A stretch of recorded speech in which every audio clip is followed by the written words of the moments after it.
And we're live. Are we? Yes, we are. Perfect. And they took their time to start this live, huh? Been waiting here. I woke up. I didn't even brush out my teeth, man. Starting with Silk Song. I saw some people commenting that they actually started the live earlier. They forgot to turn on the YouTube channel. I hope that's not the case because that's where I'm following. And well, I wanted to follow the whole thing, not just a part of it. Let me even check this right now. Uh, Gamescom. Let's see if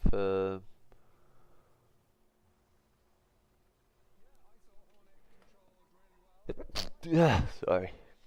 I tried to mute, I couldn't.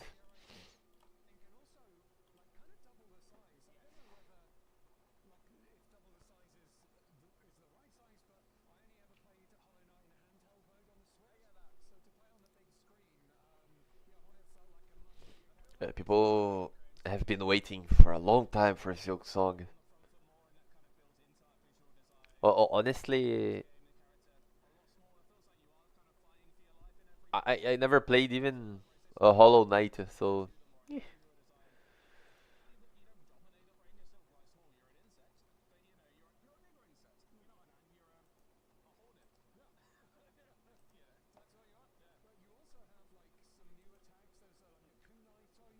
I mean, if I could say anything, it looks as good as the other game.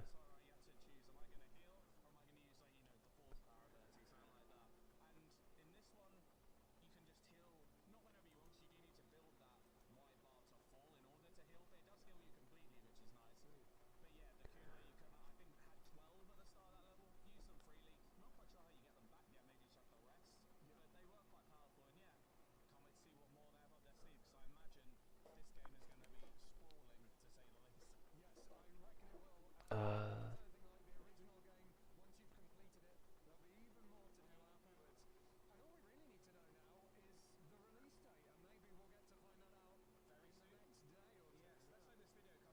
Alright, so no announcement day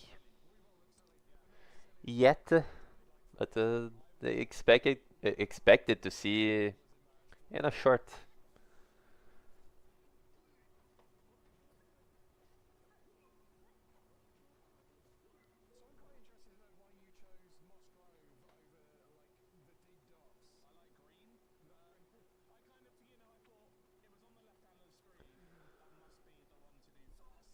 Hmm. I played the Overlord game. It's kind of similar to Hollow Knight, I feel. And damn, that game is so freaking fun. I didn't even finish. Like, there's so much stuff to do there.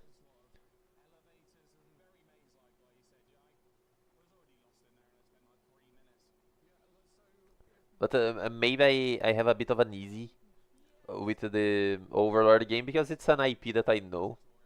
Uh, an IP that I know very well, and I like it a lot. So it feels like I go through a lot of that. Sometimes some games are like the exact same thing, but since I have more familiarity with a specific one, I just stick to one and don't devour uh, many different games of the same style. Like I know that the people that like Souls type of games, they just devour every Souls like that appears. Not my thing. I usually just stick with one.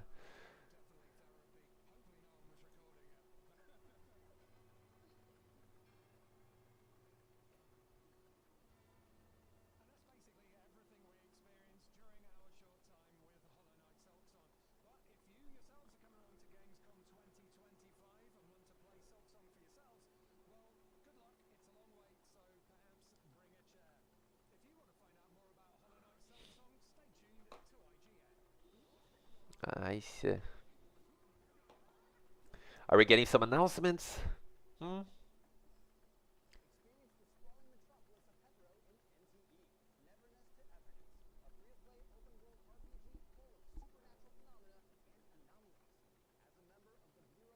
Control, you'll use your Esper abilities to traverse the skylines and streets in search of enemies interrupting day-to-day life.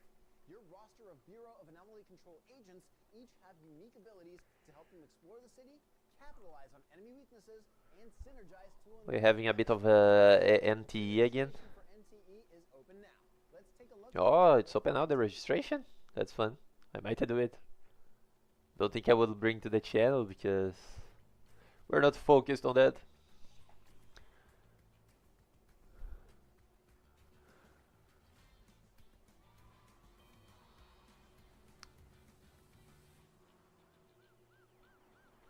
Man, why a gacha game? Like, I understand that winning money is it's fun. Who doesn't like to win money? But man, think about something sad.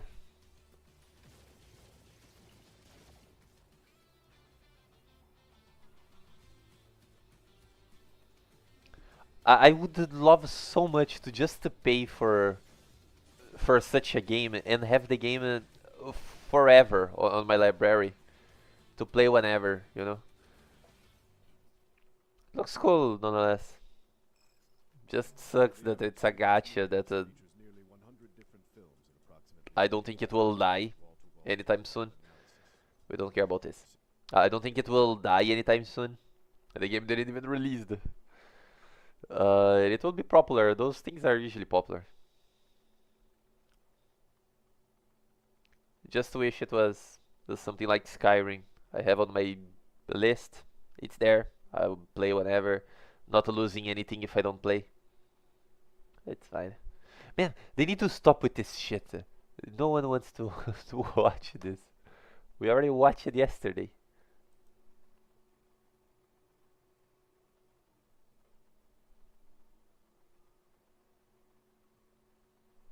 God, that's so annoying.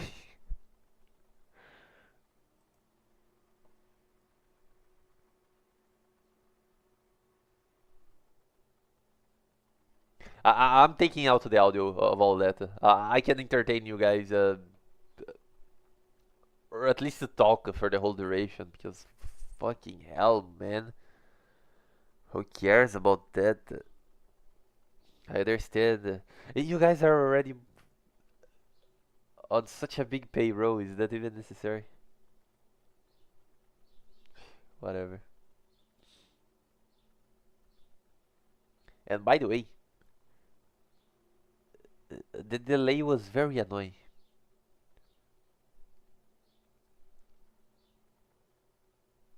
Especially for someone that wanted to record the whole thing. Now that the complaints are gone, today should be the day for My Hero's Justice, the thing that we've been waiting to watch. And no worries if you are watching everything with me.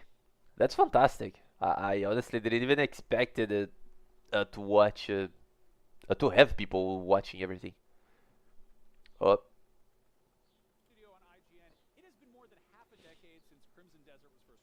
oh. But if you're not watching everything, I will have a separate videos talking about the whole event in a very short way, and especially from All's Justice. It's the stuff that we are here for, after all.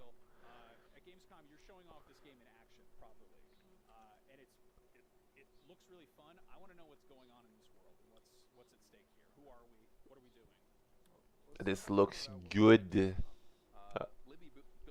Uh, I already like it.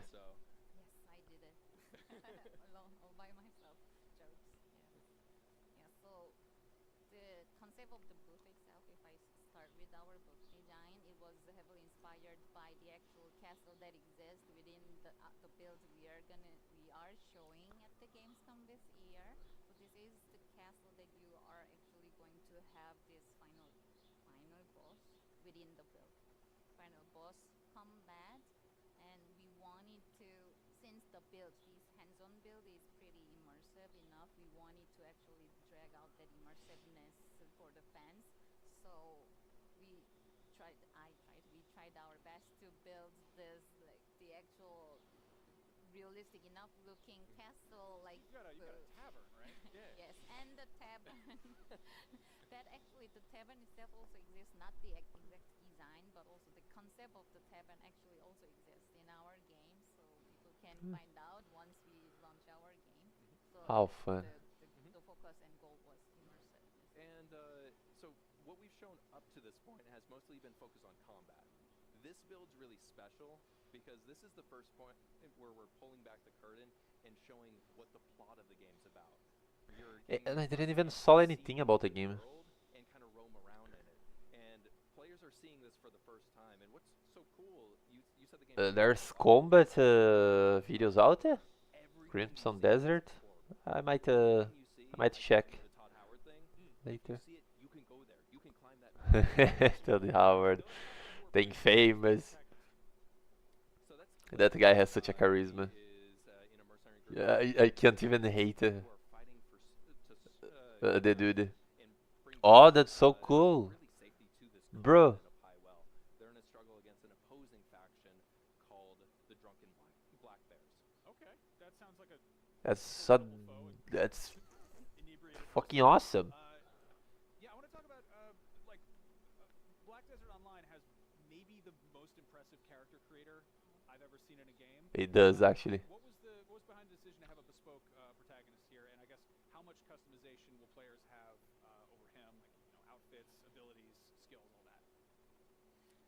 So, thank you, by the way. Black Desert, like, award-winning character creator, and I think that that's one of the reasons why we're not calling this an RPG, because we feel like there's a lot of connotations associated with that word, whether it's creating your own character and role-playing as them, or experience points and leveling up systems.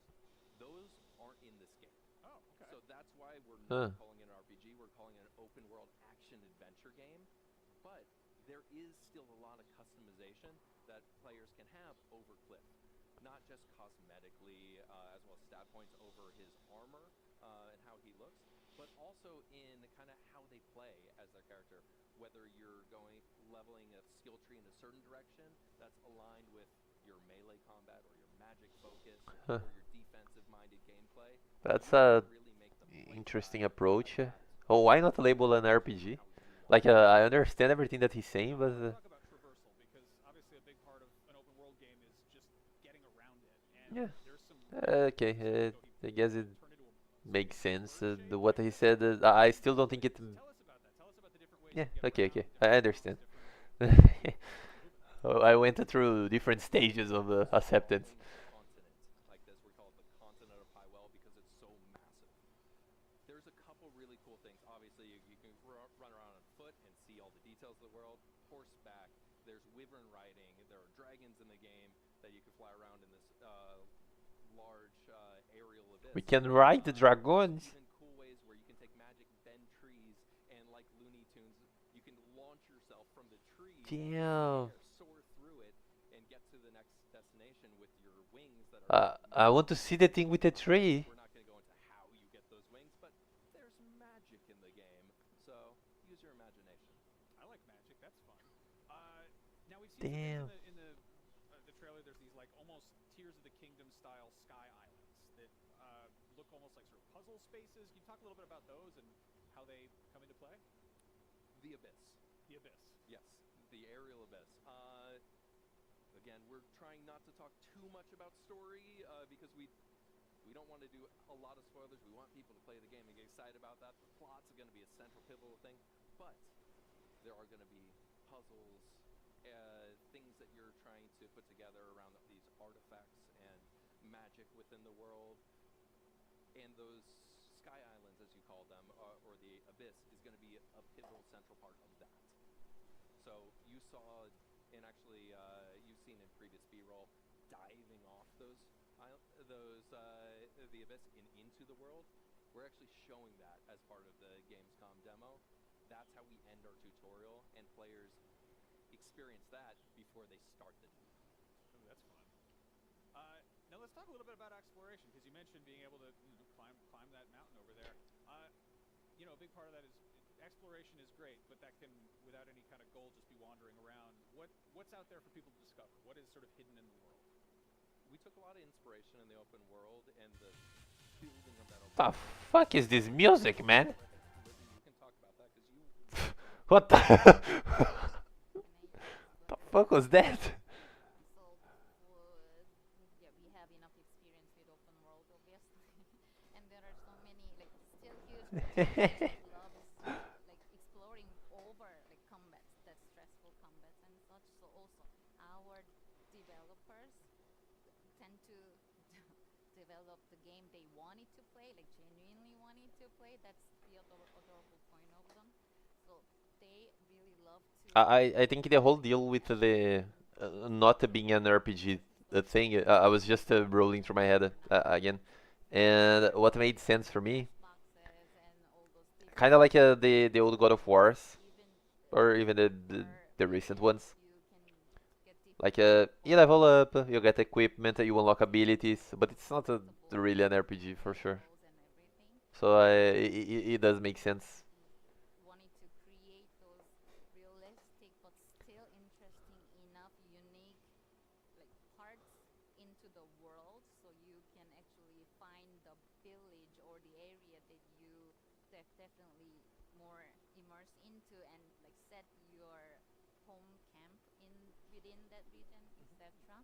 So it won't be exactly same for Crimson Desert, but since we shared the What a experience for this cool massive looking armor. Is this the we Crimson hit a lot of Knight surprises or what? throughout the massive Oh, game. Cassius Martin. Yeah, Okay. even though like obviously the genres are very different between MMO and single player action adventure, the living, breathing open world and how the developers have the experience crafting that experience is going to directly translate in how they're building this open world. Got it. Yeah, I guess I'm curious. Again, I was at a glance. You see like a sword and board third-person game, and it's like it looks like an RPG, All right? contraire, sir. Yeah, and I'm getting that. But how is the sort of difficulty scaling? Like, if you do you have high-level enemies out there? Are they even high-level enemies, or are they just hard? Are they? So I get very defensive when someone says this is a very hard game. It's not. What they're experiencing and this is a hard game to Lack of play skill. because what we're That's what doing they're is experiencing. chapter of the game and it's not the first chapter. So we're giving people 5 minutes of tutorial to ramp up into several hours into the game. So there's a very steep learning curve for this demo. Right. And Yeah, any you're demo throwing them in the deep end. right, Yeah. exactly.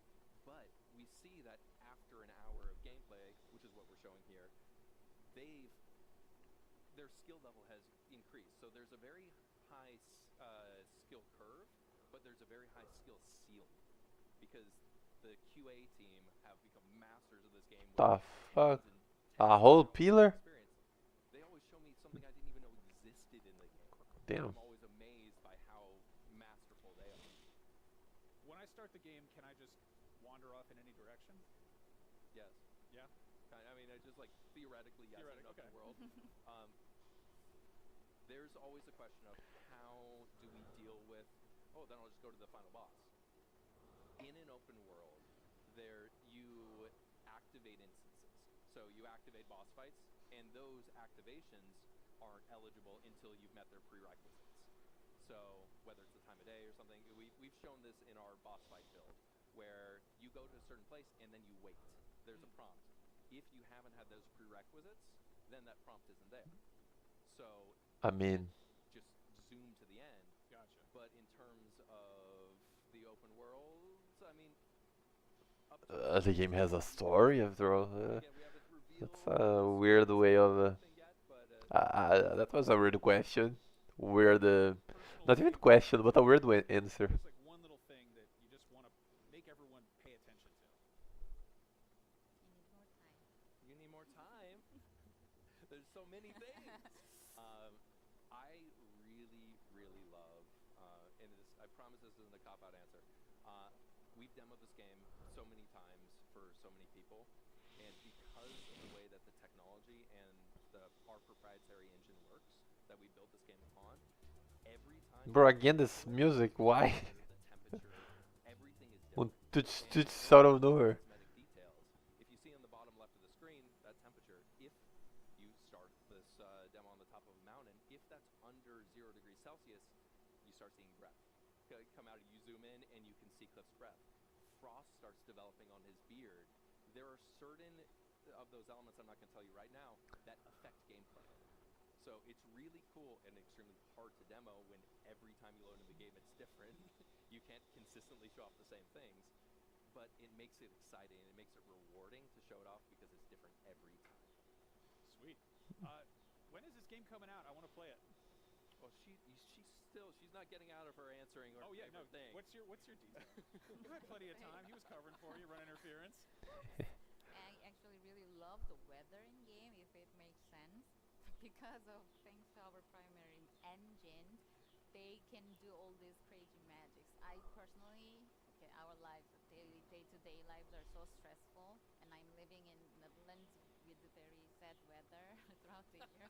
It's very hot here right In now. game, the sunset looks amazing. The reflection on the like surface of water is like crazy good. So whenever I just see those beautiful sceneries, like it still makes me feel, oh my god, this is the baby we are working, we are Well, creating. I mean, that is like an underappreciated thing about open world games is like, do you want to go to this world? Like, is it a place you want to spend 100 hours or whatever? Like, that's important. That's something worth On considering. top of that, whenever our studio, they're so excited to explain what they actually implemented this round of builds. So it's so, for me, like I'm not the dev, so I cannot understand all those details. But their excitement and the things they're focusing on, it's alieny language, but it's so beautiful. Well, based on what I'm seeing here, it seems like they've been keeping pretty busy. So I'm dying. Again, when can I play this game? Do we have a? Yes, we do have a release window. Okay. So Crimson Desert, you will be able to play it in Q1 2026, available on PC, natively on Mac, as well as on console, PS5, and Xbox Series X and S. Perfect. That is just in time for my seasonal affective disorder. Look at that, Mac players. I win. And PC and Mac. I don't even know if Mac has many releases, to be honest. Coming up next on Gamescom Studio, a bunch of trailers for some games with extremely metal titles.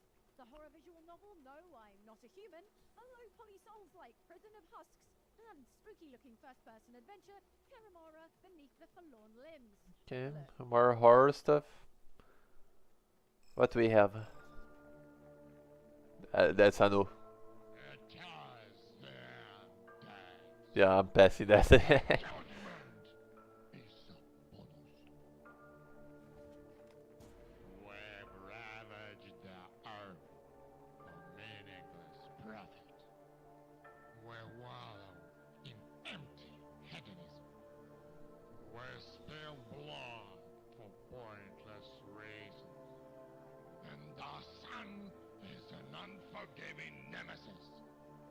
That will burn until there is no sin left. The hell?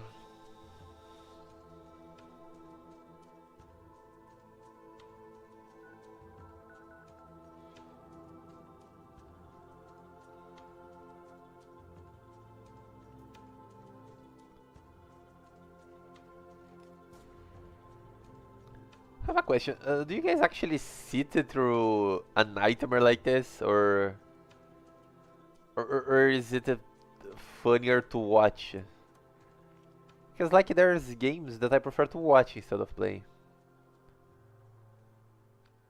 A good example is like a GTA RP. I tried, but I couldn't pull off very well. So I just watch on YouTube because I find it funny.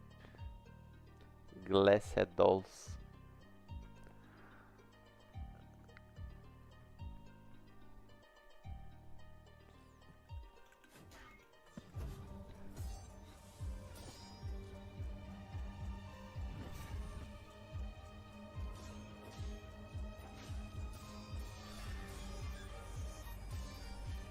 Alright. Prison of Husks. We can play the demo now? That's nice.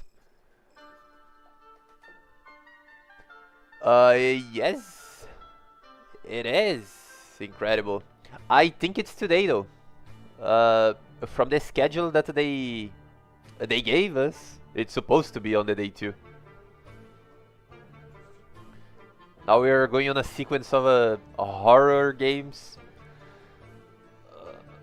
Not really big on that, but well, everyone getting something to play with. Everyone is talking about All's Justice? Or where did you saw that? Oh, no, on Reddit probably, right?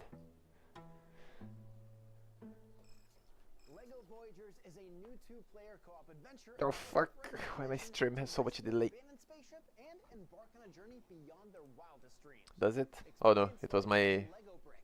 Tumble, jump, my feedback that was delayed. way through rich brick worlds in this poetic, non-verbal narrative set in beautiful brick-built environments supported by an atmosphere. We're expecting some gameplay, and this time it might be huge though, since As long as one of you owns LEGO Voyagers, you can both we might see more characters. experience together. Let's take a look. Even if it's the Class 1A that is already confirmed. Bro, this again, we saw this yesterday. But yeah, even if it's characters that were already confirmed, gameplay. I just need to know what the rising system is.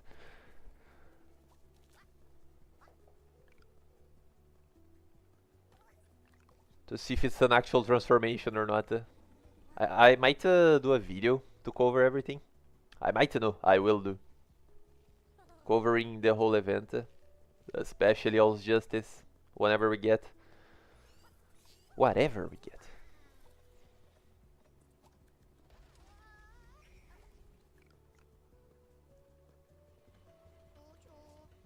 Why we're getting this again?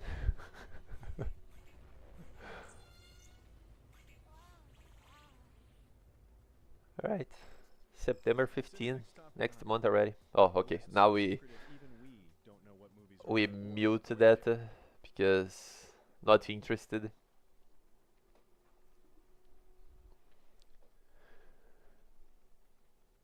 Oh, we are kind of we are kind of packed on All's Justice stuff. Like besides this Gamescom, we're getting a bunch of other events that has All's Justice confirmed. I even set a bunch of alarms. The next one will be in 8 days on the TGS.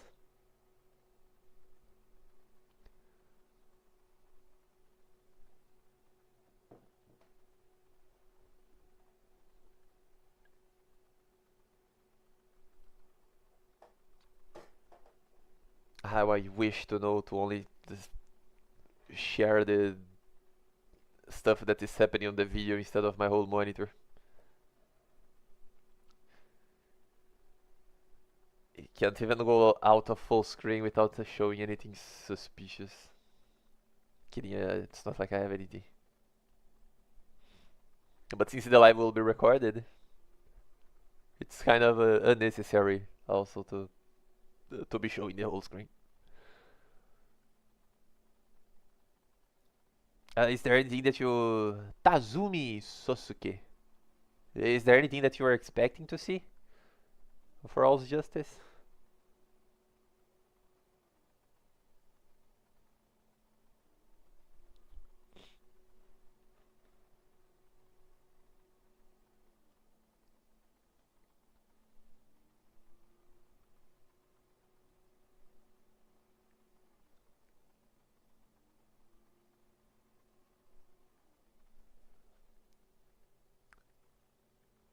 They drag this forever. What's now? Borderlands 4? We saw that yesterday. Yeah, the guy took 2 years to talk about it. The cosplayers are cool. Oh, Moxie. They said they had a few demo stations set up around the corner, but I don't... Oh! There they are! One of the best parts of Gamescom is getting to go hands-on with brand new games, and clearly Gearbox came prepared.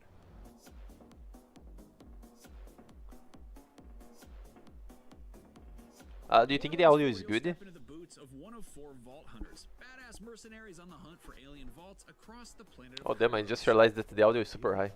Wield outrageous Let guns me... and unleash devastating ability. Team up with up to 3 other players to loot, shoot, Better? and uncover Maybe. ancient secrets. Each Vault Hunter class features a unique playstyle and grants access to one of 3 powerful action skills. Let's meet the crew. First up is Vex, a siren with a talent for summoning spectral allies and wreaking havoc with elemental damage. Think of her as a summoner-necromancer hybrid who bends the battlefield with trickery and deception. Life hasn't always been too kind to Vex. She grew up scraping by on her own, and her siren powers only complicated things further. That hard-earned cynicism fuels her salty, sarcastic attitude. But beneath the A snark, Gotham Vex is mommy. an empath who's seen too much to pretend that things are fine. She may be a pessimist, but when it comes to taking down oppressors or helping That's someone what we like, Gearbox. You guys did something very right. then there's Rafa, an agile exosuit soldier who's always on the move, and for good reason. Born in microgravity, Rafa's body developed with fragile bones and low muscle mass, making life outside that environment nearly impossible. His way out? TDR's military program, which offered him a tour of the galaxy in exchange for a few upgrades. They re-engineered his body for a cutting-edge exosuit, a walking arsenal equipped with lasers, deployable turrets, and a sword for up-close chaos. But when Rafa realized TDR had no intention of ever Damn, the guy looks just like a dude. It's better always on the run, making the most of his freedom and his firepower with the helmet for sure. who tries to put him back in a cage. If you're looking to get up close and personal, check out Amon the Forge Knight. Built like a boulder and just as hard to Yeah, stop. again, not really Attacks and brutal combo chains with extremely excited for Borderlands. Not like I played the third one. a deadly array of weaponized drones, turning the battlefield into his personal forge of glory. Raised in a vault monster worshipping cult, Amon was the sole Oh, this shot from the open world looks so much better. Yesterday we had a video of a now he's on a lifelong mission to hunt down and destroy fighting, but it was in a rocky place. It was not looking that pretty, to be honest. Especially now seeing grass, much better. introspective, unflinching, and full of warm advice and wild stories for anyone who's willing to listen. Finally, meet Harlow, a former Malawan combat I still don't like that we are seeing this again, bruv. how everything works. As a Yesterday we stayed experimental tech and so long on a conversation that made no sense about the pricing of the game. And, my god. but now it's her greatest weapon. Harlow is pure science in motion, brilliant, inventive, and bursting with life. Whether she's reverse engineering a new piece of gear or tossing enemies around with gravity explosions, her spirit and grit. Yeah, Siren looks cooler. Whether you're summoning spectral allies, piloting an exosuit, charging into battle, or hacking space-time itself, Might be biased towards the Goth. Borderlands 4 has a Vault Hunter for you. You can check them all out for yourself when Borderlands 4 hits PC, PlayStation 5, and Xbox Series X and S on September 12th, and Nintendo Switch 2 on October 3rd. Alright. Next. You're watching Gamescom Studio on IGN. Indiana Jones and the Great Circle was one of the biggest games Oh no, not Indiana Jones again, man. Don't. DLC expansion. Here to tell us about the Order of the Giants, Zeke No. Genius from Machine Games. Is it? Welcome back. So, you were here a year ago. You were telling me about this game, and I was like, I can't wait for it. And then it turns out it was awesome. I 100%ed it. I did everything you could do. I found every puzzle, every secret, everything. So, thank you thank you for making one of my favorite games of last year. No, man. We want announcements, not DLCs. Ah, fuck. Okay. Well, for those who like it, a DLC.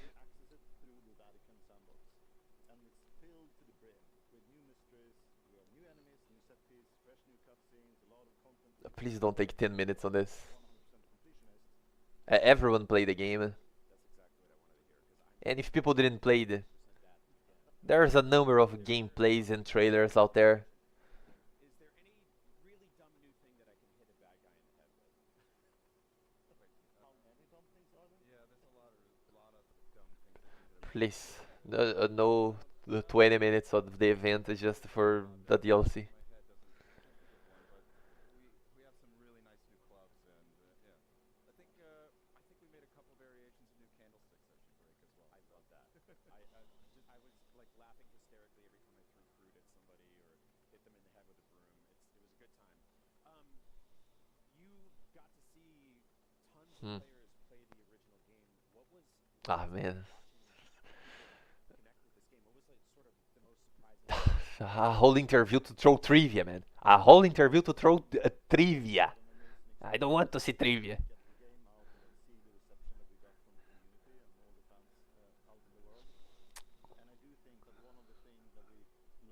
Crazy.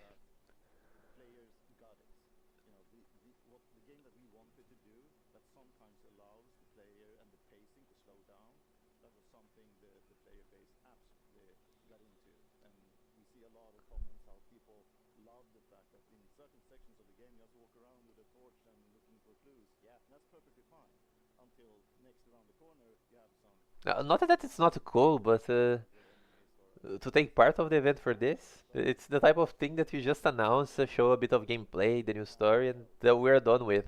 We don't need to be listening to all that. Can we burn the web? Probably not. Lighting up things and just like paying attention to the detail. And I really like that the spaces are still like throughout the DLC we're still going for this whole approach of like we want every space to like just be its reward in itself, just to be in there and to look at all the beautiful lighting and It became a thing I think a lot of people connected with, but the first time, and it's a first-person game, but the first time you see your shadow in a tomb or something like that, it just like took my breath away. So yeah, again, thank you for making an awesome Indiana Jones game.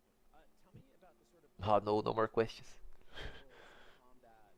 Sorry for being such a hater, but come on.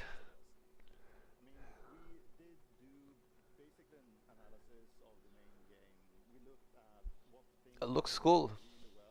It looks nice, for sure. Well, it received a lot of praises, so I don't think it would be making much of a difference for the DLC.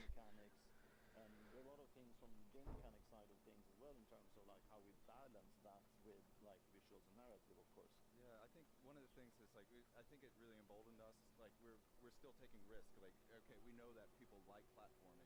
Let's make the best, longest, most over the top platforming sections we can. And I think you'll see early on in the DLC we have a really nice, long, huge cavern that you're able to explore and climb up ropes and all sorts of moving mechanisms. And I think it's the most ambitious thing we've done in terms of a traversal section in Indiana Jones. And that's coming from straight off a base game, going into developing this, and like designers like being really, really like excited about. Oh, this is something I've always wanted to do like for years, and now I get the opportunity to just like knock it out of the park. I mean, and like for gamers, like we know, like it's first-person platforming historically not always the greatest experience, right? Like it is a few games that really got it right, and you guys made one of them. So again, thank you for that. Is there anything from the movies that has like Yeah, inspired they will continue this forever. specifically? That's the truth. So much of that movie was the base game, obviously, but How much see longer? any moments or anything like that from classic indie that made its way here? Bruh, it's been only 5 minutes. Ah.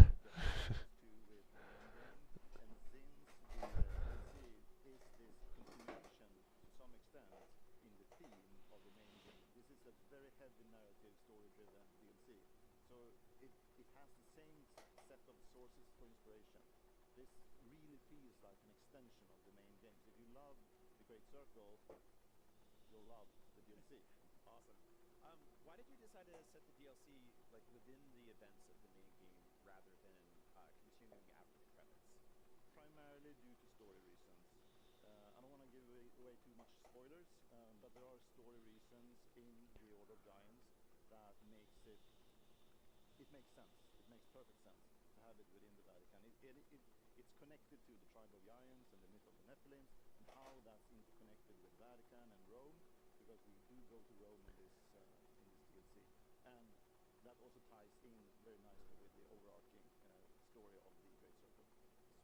Yeah, I think you'll also see like in the way that we present the notes and the different collectibles you see that it will draw to That's foreshadow so like boring. the future will harken back to other stuff in the Vatican. It's like it all goes into your journal, and at the end of the game, this will be another part of that long journey and that like overarching. That's so boring.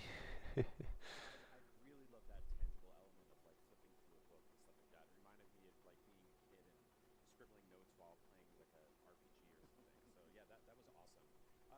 There's a post-credit thing in the base game found. Do you intend to pay that off at some point? Is that going to be worked into this? That's extremely anti-content. Say as much as the DLC is a confined chapter of its own, so it's not affecting anything in main campaign to that large extent. We do have a couple of new ability books in the DLC, and obviously, if you play the DLC and continue to play the main game, you still have those. But we do not alter the ending of the main game due to the events in the DLC. Got it. DLC is its own adventure, even though it's tightly connected and has this seamless transition between main game. What's sort of something that, without spoiling too much, that you're excited for, like players to find in this DLC? Because there are people like me that did everything there is to do, and we want more. So what's like the one thing you're like, oh, the hardcore obsessed. Looking at the look first person, it kind of remembered a bit of Atomic Heart. What a good game, man. I didn't finish it. I never finish anything that I started. That's a problem. This is But it's mostly due to game where they're pushing people down into the hole.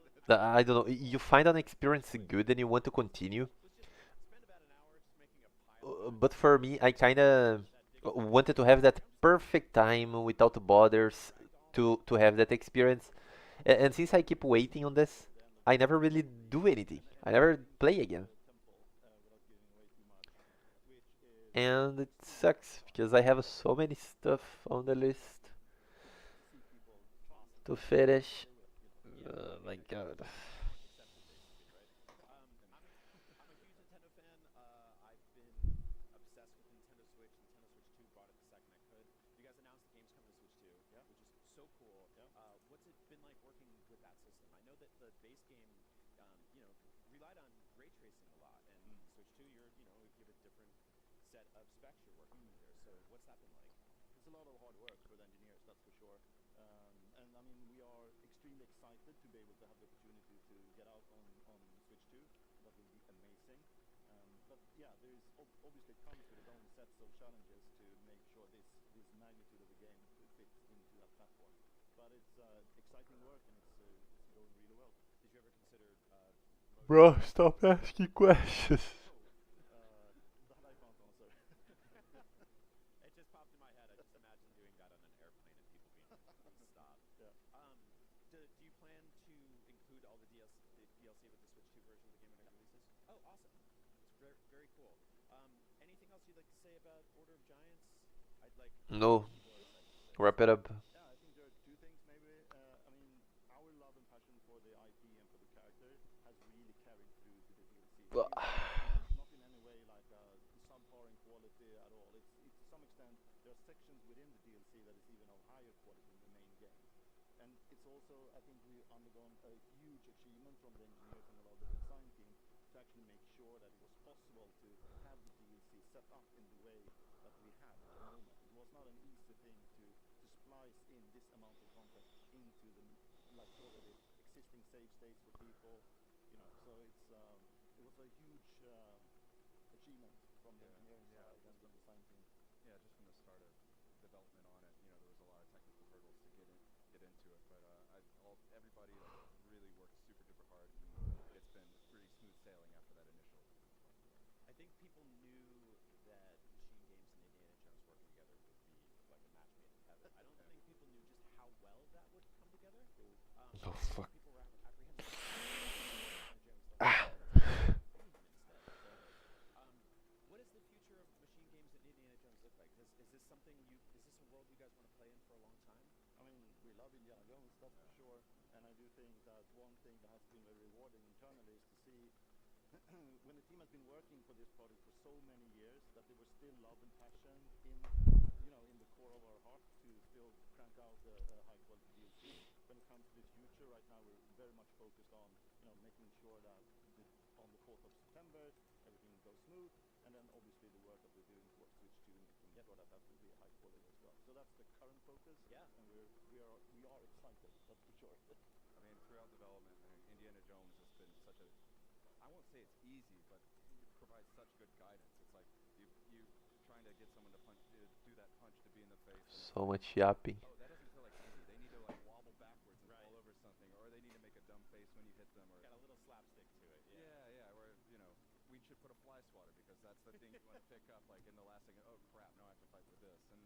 think that continues to be super fun to work with. Yeah. Well, thank you both for making my favorite Indiana Jones game. And yeah, selfishly, I hope you get to keep playing in this world for a long time. In the meantime, DLC is gonna be awesome. I can't wait for it. So thank you. Nice. You don't have to wait too long for the Order of Giants because it hits Xbox Series, PS5, and PC Finally. on the 4th, and it'll be on Switch too next year. But to hold you over until then, there's tons more Gamescom Studio on IGN coming up. So hey, don't go anywhere. Hey you, looking for a way to wear This your again. gear with pride? The IGN store is the ultimate destination for awesome merch and collectibles from the biggest 10 minutes to say that there's a new DLC coming from a game that everyone played. To ask trivia question. Now, it's hard to think this.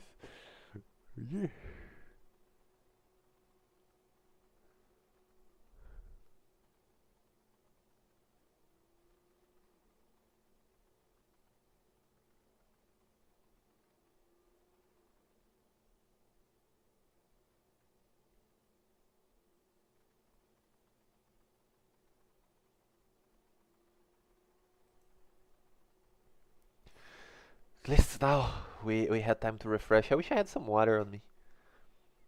We had time to refresh. Beyond Plus Ultra. I wish.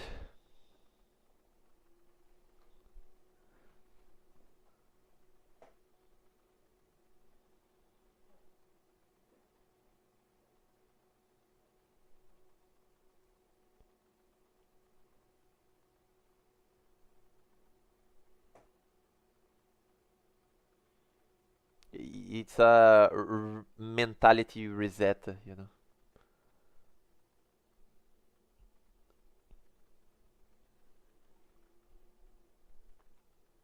Now they're just going to be on the Bandai stand,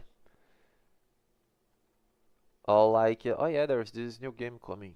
Called Lost Justice. It's pretty fun, you know. There's those characters in the game, and here's some gameplay.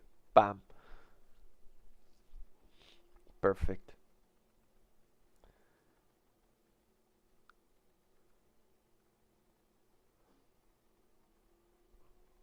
What the hell is that?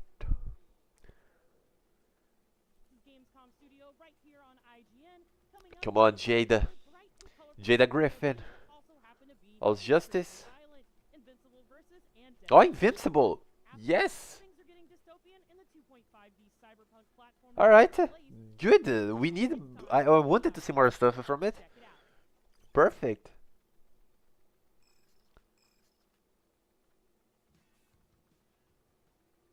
This is Gamescom Studio on IGN. In 2019, we got launched into space in the Outer Worlds, and this fall it's time to suit up again for a sequel that promises to double down on all the sci-fi. Wait, Outer Worlds? Did I list it wrongly? Oh, I listed wrongly. I thought it was. Outer Worlds, I was excited also. One of the things I like most about this is the flaws system. I'm sure you can describe it better than me, but it's a way to add unique. Alright, let's see what we have. So, for example, there's the I need to update my PC. My PC can't handle a bunch of new stuff. Outer Worlds is one of them, and I want to play still. So hopefully they don't give any spoiler like, oh yeah, you remember how at the end of the game everyone dies. kind of a dumb thing to do. I would be very sad. Some things players should experiment with that might unlock flaws in the game. My gosh, I don't even know what the flaw system is. track a lot of different player actions. I don't know if there's anything that I would consider. So it's like reputation. We definitely check out, let's say for example, you're constantly reloading your weapon too early. Like we might notice that we might give you the overprepared flaw. Oh wait, that's Constantly reload, you actually get a bonus to your magazine sizes. But if you don't, and you let your clip get all the way down to 0, then you get a big penalty. So we do a lot of stuff like that. But yeah, there's a ton of them. that's cool. Not what I expected. I thought it was a reputation system. You were playing a character with low intelligence that would unlock some very humorous dialogue options. So aside from affecting gameplay, do the flaws affect the story in any interesting ways? I don't think there's any direct flaws for dialogue. Well, this time around, I don't think it will be that boring because I was actually waiting to see this. So Oh yeah. Well, there's always that. That's a standard. Yeah. The perks are one of the things I think fans are most excited for. I think they seem maybe like a little bit more interesting this time around. Is that something that you actually set out to improve from the first game? Yeah, 100%. That was one of the things that we had targeted very early on. Is just we wanted a much deeper RPG, one where the players could kind of build out whatever characters they wanted. We wanted to do that obviously with equipment, so we made equipment, significantly more in more in depth. But we also wanted every aspect, so we added in things like traits, the perks, the flaws, and for the perks in particular, we looked at Fallout New Vegas and we said, "Wow, we really like not only the number that are here, but all the different things that be affected." So we went even harder than that, and I think we even have, gosh, we have over 90 now. So I think it's even more than Fallout New Vegas had. Wow. You know what? We do have foot and mouth. Yeah. And a couple of those flaws where you have to take certain things. What's the other one? I'm blanking on it right now. There's another really good one too. That ties in with abrasive. Sorry guys, last time I was quiet because I was bored. This time I'm quiet because I'm actually paying attention. You're playing. So we just wanted that whole full RPG experience. I still want to play. It looks fun. You kill will drop their hearts, and you get a bonus to your max health for each one. Yeah, our design director Matt Singh, that's his favorite, man. He goes around and he's just a pure psychopath.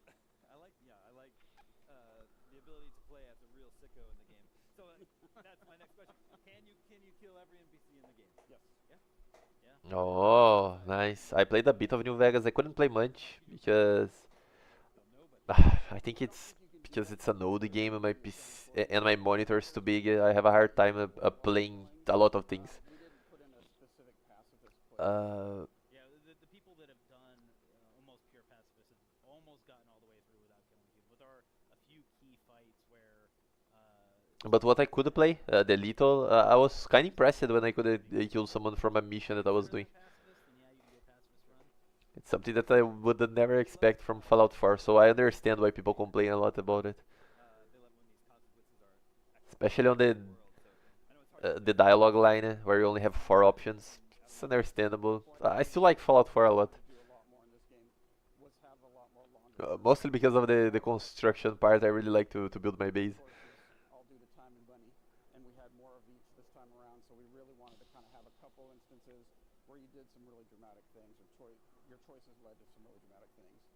Yeah, if that's what you're looking for as a player, you're going to be happy with the Outer Worlds 2. Depending on who you ask, one of the nice things about the Outer Worlds 1 is that you can beat it in a couple weekends. I appreciate that as someone who plays a lot of games. So it's not always the case for RPGs. So this time around, we expect the campaign to be around the same length as the first game, or did you try to go bigger this time? We went a lot bigger this time, but I do believe I haven't tested this out myself. You can just do the main story arc, and it's a lot smaller. Yep. We're not forcing you to do a lot of extra content. It's nice. Obviously, you have to get yourself to a certain level to do certain content. To be honest, I think that's the best approach that any RPG can have. What you want to do, but we wanted out a ton of exploration. The story doesn't necessarily need to be that big. This time around. Again, But the side quests, please.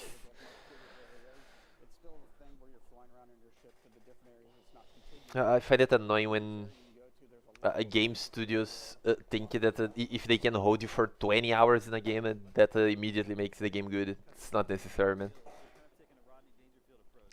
If it's a good That's the max Killjoy joint. 6 hours drive, I'm all in for it. Allow people to respect their characters. Yeah, I personally think, especially in an RPG, it's really important that the decisions you make have impact and weight. And for me personally, respecing reduces the impact of those choices. If you can at one moment become a charismatic rogue that is, talking his way through everything, and then you want to respec to, well, never mind, I actually don't want to do that. I want to be an engineer that does this thing. It just doesn't sit right with me. Like, it feels like if you pick your character and you're role-playing your character, that's something that should be an important choice and kind of lead you throughout the entire experience. So hopefully we've given you a lot of options, no matter what you've chosen, to have like cool, fun experiences. A bit of burnt on Bethesda on this, where you can just be everything. Hey man, the choices you make actually do matter. Can be double-handed, single-handed, shield-based, mage, archer. actual playthrough. Over the course of development, I obviously do a lot of jumping in, testing specific things, and then I'll cycle through different, different skills, different abilities to be able to like see how the content's going to play out. And as a person person who's playing it, trying not to cheat because I could always do that if I wanted to. It's really tough because you get in there and you're like, I want both these perks, or I want this perk. Oh no, I want to spec my character this way. And once you've made that choice, even then you have deeper choices as you go along the way. So it's really, excuse me, it really adds to the gameplay. Thinking back to Outer Worlds 1, Supernova was basically a hardcore mode that limited your perks, allowed permanent death for your companions. You had to Oh my. Is this mode returning for Outer Worlds 2? No, we are not doing Supernova mode now. Oh, it's only on the first? Different survival elements that are in there, but we do have like harder modes for folks that are in there, but it's not the exact same thing. How are you handling difficulty here? Oh, Scale or I kind of like it what I heard. It's Permanent death for companions? kind of stuff, yeah. You brought a new, it's a companion trailer here for Gamescom. Yeah. Part of Kind of sad that they took this out. Do you have a favorite companion? The idea of it, it's very enticing. Sorry, excuse me. It's nice. I love Azza, so she's my favorite. But it's hard to pick. All the companions have like really great storylines and they're really cool individual characters. And there's different aspects to them that are funny or endearing or irritating in an endearing way. So it's really hard to pick. I mean, stepping back, I think there's a couple that I would say are my favorites, but then I'll play another time and swap out the companions. For you that is watching the live, I'm sorry, I will just turn on the volume Yeah, I love Niles. really quick because I want to hear my feedback if it's loud enough or not. Play stuff. Not only his companion abilities and whatnot, he actually acts as my tank in the way that. Alright, it is. You might, But I love that you guys might hear an echo, engineering skill, so he's basically a working but anywhere. So whenever I need to I had to check. I'm sorry. craft ammo, or if I want to add mods to my weapons, and he's there, I don't have to go run back to go find a workbench. I can immediately go like, "Hey Niles, will you craft this thing for me?" And he's like, "Yeah, sure, boss." And then it's a lot of fun and it's actually really useful too. Just like with all the other stuff, it's really hard choices because they're all great. Because not like Brandon said, Niles has that field workshop capability, and that's invaluable. So you're like, oh, but I want to check out the different companions. So it's really a hard choice sometimes which ones you want to play with. Like I said, I'm really excited for it. It's been a long time coming.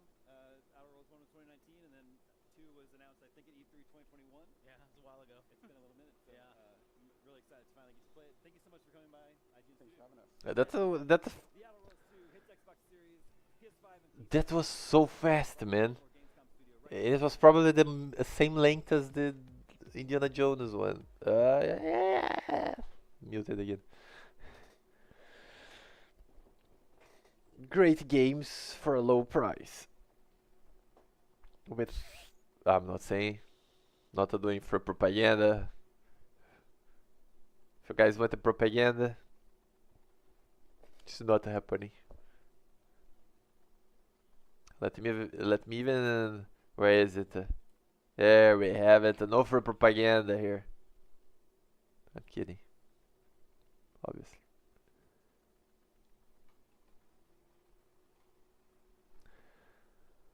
Huh. Bro, at least it diversify the ads. God. I wish they had like a Subway Surfers going on the side or anything. My brain can't handle it.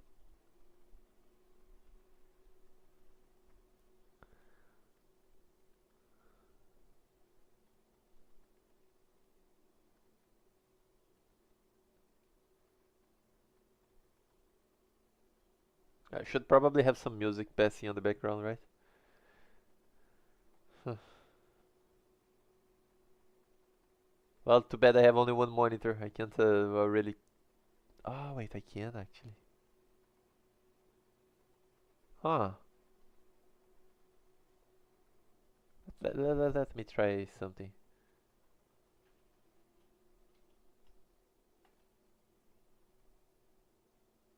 Oh no, wait, I would have to open. Let me try this.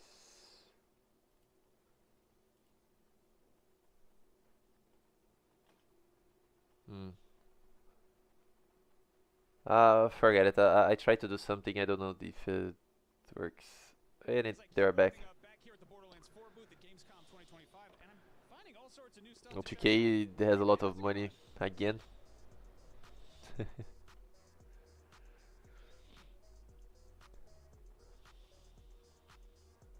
The gameplay looks fun. At a glance, you might think I'm standing next to the hottest new graphics card around, but it is in fact Claptrap. But also on second thought, I think this might be a gaming PC. There's a bunch of USB ports back here. You can charge your phone. There's so much to check out That's here cool. at Borderlands 4's booth at Gamescom 2025, and there's also a ton of different weapons. Hard to have this PC anywhere that it doesn't Every Vault Hunter needs an arsenal of occupy outrageous too much levels of space, but guns a cool at the PC, 8 unique manufacturers nonetheless. supplying the billions of deadly weapons you'll find on Kairos, each with unique characteristics and trademark strengths. Plus, with the addition of the licensed parts system, you'll even find guns with behaviors and God. abilities from multiple manufacturers. Here's what you should expect from each weapon. So much propaganda, man. To use the advanced arsenal of the Timekeeper's order against him, loading extra ammo into high-powered bursts to eliminate your targets with precision. Then there's Ripper, which embodies the phrase, good things come to those who wait. Take a moment to spin up, but then you're blasting at full auto for as long as you hold down the trigger. But let's say you're looking to make a bang. Well, that's where Torg comes in. These launchers pack heavy-duty explosive rounds that can switch to sticky projectiles, leaving your opponents as nothing more than a crater. Or hey, maybe you want a maker with a wide range of options like Daedalus. Their weapons are easy to use, reliable, and quick to reload, from assault rifles, shotguns, pistols, and more. Or if you're looking for style, TDR weapons have plenty of it. Since Oh, this thing of recharging by throwing the gun is so dope. I like that actually. With Malawan's high-tech weapons, which let you burn, freeze, and shock anyone who gets in your way by dealing damage over time effects. If you're into big damage, Jacob's black powder firearms might be just for you. These can deal critical damage ricochets and can unload bullets in a flash, perfect for sharpshooters with twitchy trigger fingers. Finally, Vladov rifles shred enemies to pieces with high rates of fire and huge magazines, but it comes at the cost of reduced accuracy and heavier handling. But hey, who needs accuracy when you can just spray and pray? You can check them all out for yourself when Borderlands 4 hits PC, PlayStation 5, and Xbox Series X and S on September 12th, and Nintendo Switch 2 on October 3rd. Right. You're watching Gamescom Studio here on IGN. Next year, we get to throw down in one of the most Now it's the Invincible versus. around. Here to tell us about Invincible versus Oh, it is. producer Mike Willett and combat designer Rip Alright, I was excited to see this. I'm not a big fighting game player, especially because it hurts my finger every time that I play. But I'm excited. I might get this game. I might give it a shot. Oh, of course, depending on the pricing. Well, I should say it's a Black. unique story. Oh, nice. We're not revealing what it is, but it's really it's our own thing. Okay. But we have input from the creative team, like behind the show and the comics. So across the board for everything, not just story, but like our characters and we come up with really exciting ideas for combat, things that we want to do, and there's this open relationship where they give us feedback and say, oh, that's really cool, go for it. Multiverses thing. Like any other experience we've had before, so it's really open to. Not the same story. Excellent. I was trying to fish for like how many characters, what characters were Oh, please, I want to know how many characters. Like fan favorites. Expect fan favorites. Some other ones that have really cool gameplay that were like Fan favorites? players gonna love this. Yeah, I think that might sound really fun in a tag fighting game. excellent. And yet bulletproof is in the game. That's not a fan favorite. Tag fighting game. Are you guys able to reveal what our starting roster is going to look like yet? Well, it's gonna look awesome. Yeah. With fan favorites even. With fan favorites? even. Fan favorites? Yeah. How about a number? How about a number of fan favorites? More than 6? I think that's what we've shown so far. Oh, fuck. Of course. More than 12. More than 12 even. More than 12. You've heard it here first at IGN, everybody. I will say more than 15. More than 15? Oh, It's going to go. Can I it's get going up. 18, 18? Can I get 18? I don't know. 15 sounds like a lot. 15 is a lot for a fighting game. Really fun roster. Yeah. Excellent. For a first release, especially Invincible. The Invincible characters are Which character's been maybe from a design perspective. like Really interesting question. they don't You know, have obviously someone many unique stuff in a way. It's usually like super strength and flight. fast-paced character. So You've seen him in other fighting as well, but this is a tag fighter, so you kind of want these aspects that are really accessible to players. So So that was a little bit of a challenge on my part, just to think about how do we make it more accessible so that everyone picks this game. It's like, I want to play Omni-Man, how do we make him fun and still a good character that's fun to play, right? So Omni-Man and Invincible is sort of the same situation, so they're both going to be fun, good characters, I think. Excellent. A lot of fighting games have had like modern and like kind of controls compared to classic controls. Are we going to have anything kind of along those lines to kind of help usher in like those who may be new to fighting games? Oh yeah, there's definitely simple standard controls, controls. Standard controls. Yeah, they work really well. I hope so. Especially you're coming back to fighting games or new to them. I'm new to them, Accessible. It's like single and I'm input. terrible at it. But for the hardcore, we have At least playing single player, it's doable. down to like a 6-button layout. It's really accessible, really fun for people You don't need to comment, but I will put you on the spotlight. I can see that the viewer count went up and it went down. Fuck! I should have spoken earlier. On just like the standard controller, and it's very easy and accessible on a controller. But when I moved to an arcade stick, I was like, I need less buttons, right? So going back to traditional input style was fantastic for that. Excellent. Invincible has some great moments in fighting, obviously, throughout the show, throughout the Have some dogu going on the ground, going on the background. Let me changing of location. mute really quick. How do those kind of trigger? Is that kind of like a special mechanic, or how does that work? That's our arena shift. Yeah. Describe the arena shift. So basically, we have this arena shift, and the way you trigger it is by finding a crumple state. So you have to have a crumple state, and then you have to do a snapback attack, and it costs a bar meter to do that. So if that happens, it's one time per match, and when that happens, you lock out alter assist for 10 seconds, and you get unlimited boost regeneration for that 10 seconds. So it makes you super powered up for 10 seconds, but it can only happen once per match. Excellent. That's a real kind of. And it's not a predetermined place that you go to during an arena shift. Wow. It's randomized. So just like superheroes when they fight, you could wind up anywhere around the world, and that's what happens in our fights. Yeah, if you watch Invincible, you see him blasting like to the Himalayas or something, that could literally happen in the game. That's amazing. I was just going to ask, like, are we going to be able to recreate any big moments? And sounds like we're going to be able to do that. Maybe Omni-Man holding Invincible through the whole metro train. Well, as you can see with Omni-Man's ult, so we wanted to pay homage to when he basically destroys the Flaccid Dimension and wrecks shop in there. And for us, it was such a huge moment, and we really wanted to celebrate it and capture the authenticity of it. Other like Easter eggs we have in there is like Battle Beast ult, which is paying homage to the fight against Invincible In the penthouse. Like even though we might not get many characters, and I feel that a lot of Invincible characters are just a copy and paste of one another, but with a different skin. How many game modes are we looking to? At least there's people to put. And you mentioned like a story. We're going to have single player modes, and we're going to have online modes. We're not going into depth about those now, but look forward to more in the future. We're going to do some more deep dives. Perfect. Guest characters are all the rage, and I know we're still, you said we're going up to 15 characters, but like maybe not something you're actually working about. But if you could include like a guest character, like kind of on your wish list, who'd you like to Wish pop list. in? Wish list guest characters. Oh, those are really tough. There's like infinite possibilities. Yeah. And I feel like if you look at other fighting games, it could literally be anything from anywhere. I don't know, man. But something that feels authentic and like would sit in the IP in a really something that really fits cool in this way. universe, and something where violence is welcome. I don't think that Sonic the Hedgehog's gonna fit here very well. Like I can't imagine they let us knock his head off. I mean, they did a collab with Mortal Kombat, so why not have the other way around it? He does, and they live forever in that bottle. Without the bones. No, but it's a world of possibilities, and if we earn that right to have an awesome partnership and get some really cool guest characters in, we'd love to do it. Excellent. Are there any characters that stand out with a unique style of gameplay compared to the rest? Like, some games have like charge characters, grapplers. Is there anybody so far in the roster that kind of stands out and plays a little bit differently? Well, I like Bulletproof a lot. Like Bulletproof, man. characters that has like a Rekka.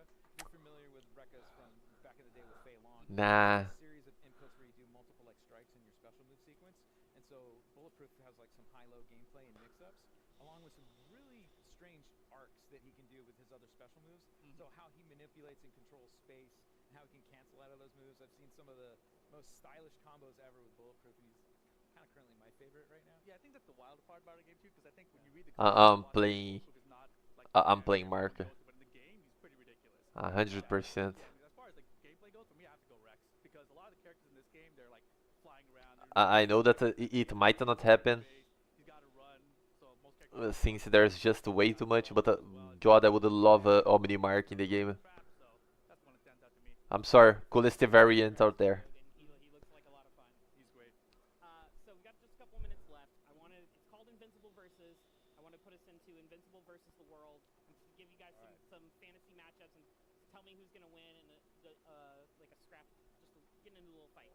First up, Invincible versus Superman. Well, I think what winds up happening is Mark gets beat up a whole bunch. he gets beat up. Like he will stand back up though. Like he's never out. So like I think Superman is going to beat his ass for a bit, but Mark is stubborn, so he's going to keep coming back for more.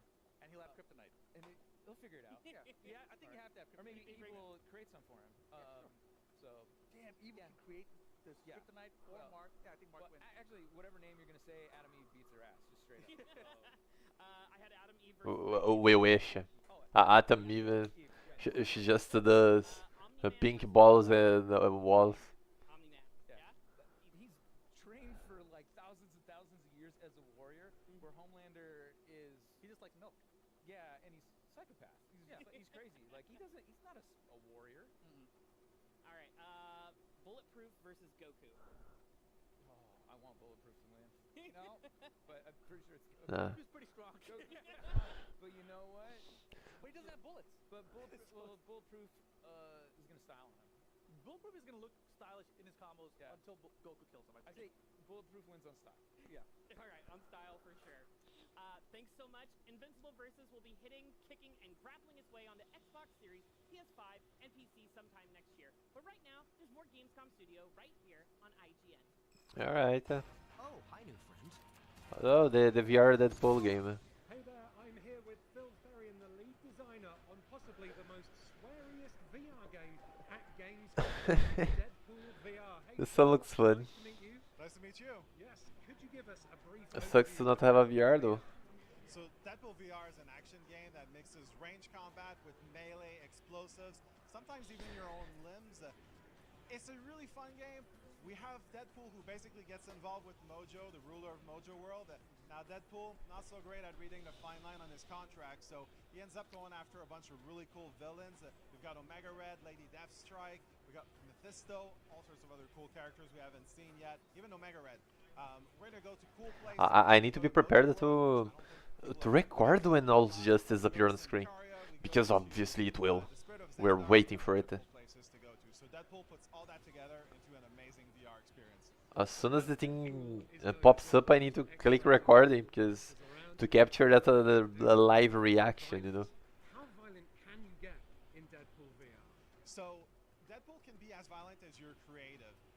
And really the game is made so that it rewards your creativity. Now we have rewards in the game. We have Mojo Bucks that you can get if you're performing really well when you complete combats. We want you to be creative. So really you can throw swords, you can throw guns. Now this is Deadpool also. Somebody comes at you, cuts off your arm. What do? You grab your arm, throw it at people. So there's a little bit of gore, but it's kind of a funny cartoon gore, and it's really based off of the creativity and combat. So it's fun, it's satisfying, but it's not so overwhelming. You're like, whoa, take a minute, you know. It's actually really, really fun. Cool. Now, I've seen a snippet in one of the trailers of Deadpool pushing an enemy's face into some helicopter blades. Do you have like a favorite or most comical finisher move or anything that you can pull off? So I think it's really contextual. If there's an enemy on like an enemy on a bridge, for example, for me it's grapple gun, throw him off the ledge. I always think of that Indiana Jones moment where the guy comes at him with the swords and he just pulls his gun out. To me, that's how I play Deadpool. The more threatening the enemy is, and the more I can sort of embarrass his abilities with what I'm doing, I'll do that. So, and there's a ton of those. We have a ton of custom animations. We have a big enemy in the game. You slide under his legs, get your swords out. You can completely open up his belly. I love that stuff. So I don't have one favorite.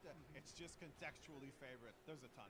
When you slide underneath his legs, can you also open up his It's funny how you can have such a serious pull if you don't do the hand movement. That is one thing that we have in the game. Excellent. I'm looking forward to doing that. Like all the characteristic With one of Deadpool's signature entering portals, shock at the reaction. It's just someone that is doing. in Deadpool VR. So the swords can block blows if you cross them together. You can also throw them. You can swing at enemies, and then you can also combine your swords with some of your traversal. So you can jump up in the air, dive down at enemies, you can slide on the ground, stab up with your swords. They are a very, very functional weapons. Personally, I like using them as ranged weapons. If there's somebody really far up on a ledge, I like to throw swords, and then as they're dying, I'll just grapple them down just to really drive the point home that I got them. And, they're very flexible weapons. Same thing with your guns. Your guns also, you want to reload them quickly, throw them at people, get them back in your hands. That's how we reload in Deadpool. Awesome. Now with the swords in particular, when you're chopping your enemies, are there points of contact on the body? Can you take limbs off, head off, that kind of thing? So you're going to see sometimes in the game there's an icon that shows up above the enemies' heads. That means it's time to do a finisher on them. Right. How you hit them with the swords will create different forms of dismemberment. So you can go after their legs, their arms, their heads. Sometimes you can cut them in half.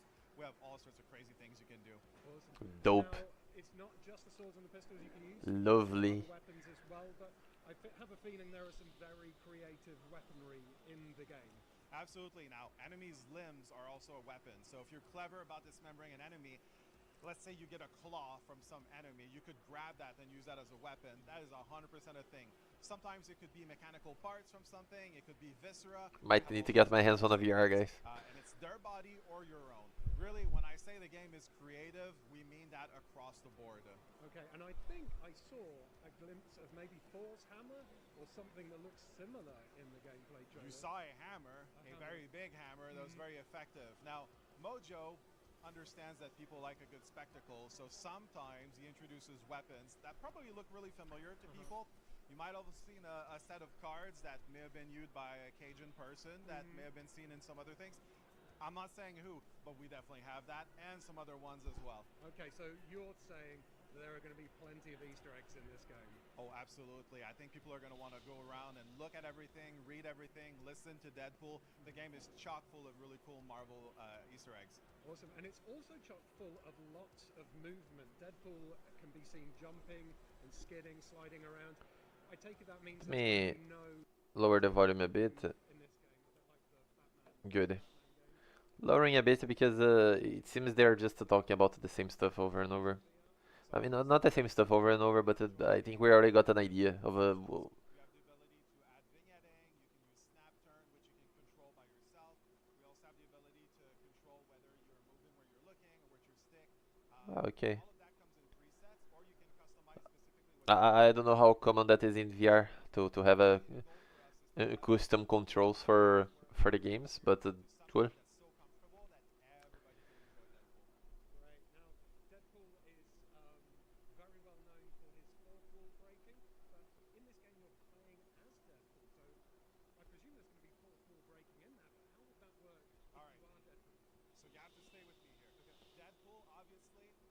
Understands he's in a game. He knows that you're playing him in the game, and he knows that we made the game. So you're going to have Deadpool who sometimes talk to other characters because he's in the game.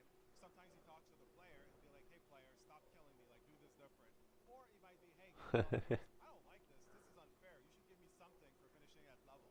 So it's really fun because Deadpool's a perfect character for having that sort of setup. That's fun. All of that really led to Deadpool being Would prefer if he didn't say that in the interview. To let for the first experience, obviously it's not just going to be that, but still.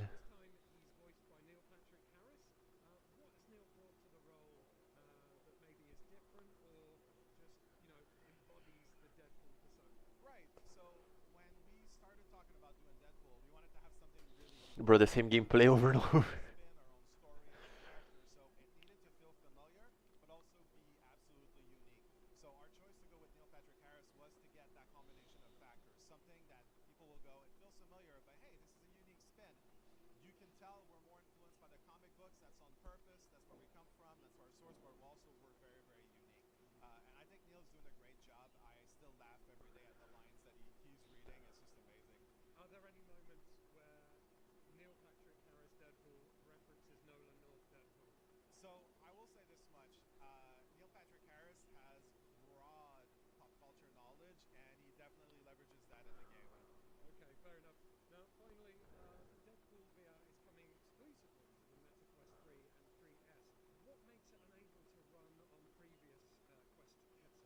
So really, to make a game of this size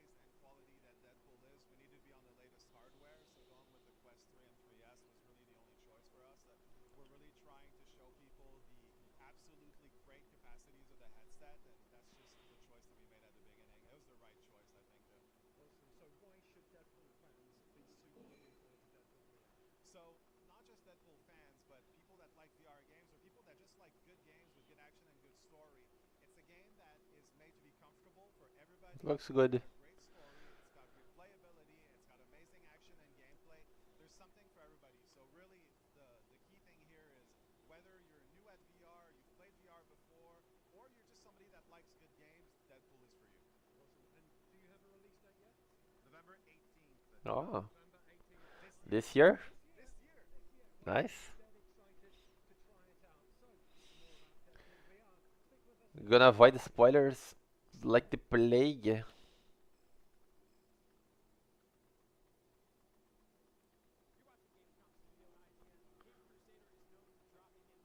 Expected, and sure enough, one of the biggest surprise announcements at opening night live was Lego Batman: Legacy of the Dark Knight.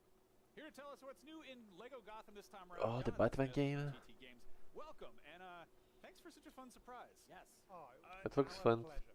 for Now, sure. I think a lot of people, if you tell them a Lego Batman game is coming out, they think they know what they're in for because we've had a few of those over the I hope they.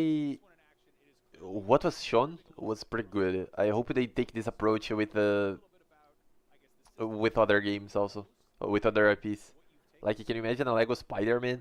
Everything Batman. Cool. Decades of films, TV, comics, and games. If you're going to make a game And more, obviously. where you play as Batman, of course you're going to be inspired by the incredible work that our friends and colleagues at Rocksteady did when they brought The Dark Knight to life in that series.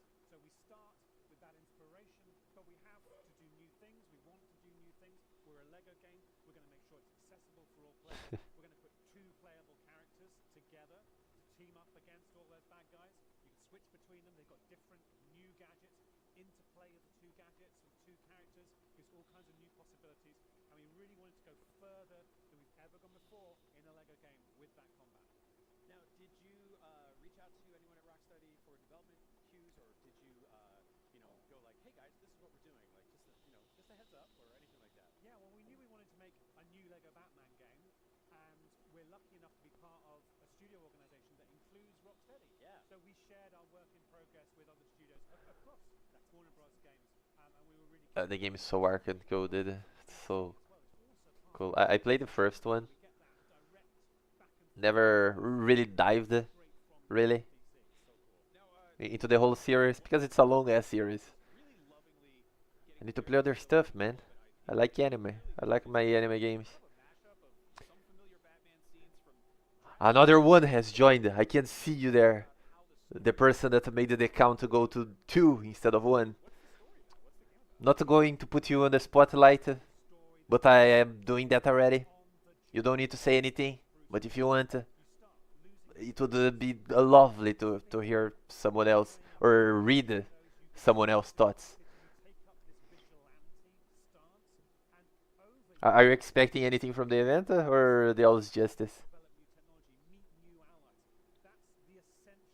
They still didn't reveal anything. But we wait, we have patience.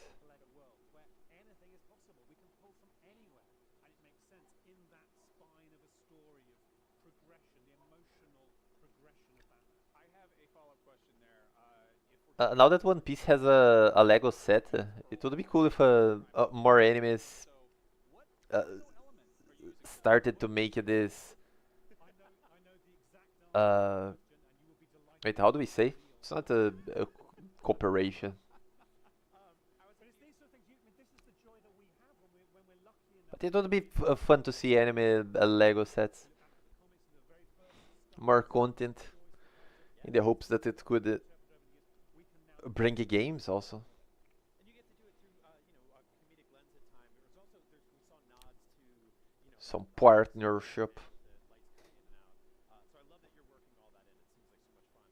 I was a huge fan of the last Lego Star Wars game, and I love it. Didn't play the Lego game in ages. Sort of massive, open, almost open. But everything that I heard is always good, so. We're seeing a bit of that here with Arkham City. What's It came to the point that I don't even know if my PC can handle a Lego game anymore. other environments that you can expect? So Things are crazy, man. Batman story. Discovering Gotham is a crucial part of the player's progression through the story campaign. So we've got missions that take place in Gotham and around Gotham, and you'll be free then to explore and discover the secrets of that city as you play through the story. You'll start on Tricorner Island, right at the bottom, the South Island. To think that they released what two failed games just to have a Lego game that looks much better than the last two. Suicide Squad was a failure. We had the Batman Kiddos games. I forgot the name. That there's Batgirl that is. Batgirl was looking nice.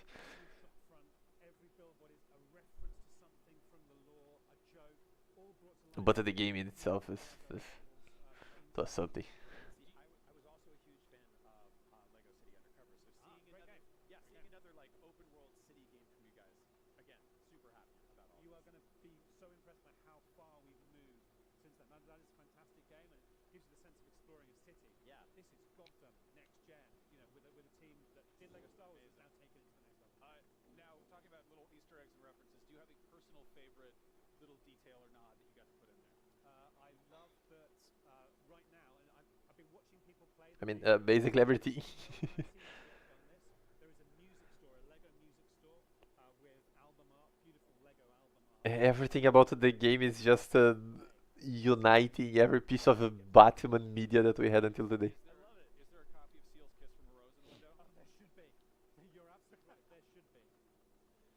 There is. I'm not going to say what it is. I'm going to save this one, but there's a great soundtrack moment in this game from an iconic Batman movie scene. If you're here at Gamescom, go find the Easter eggs that you can.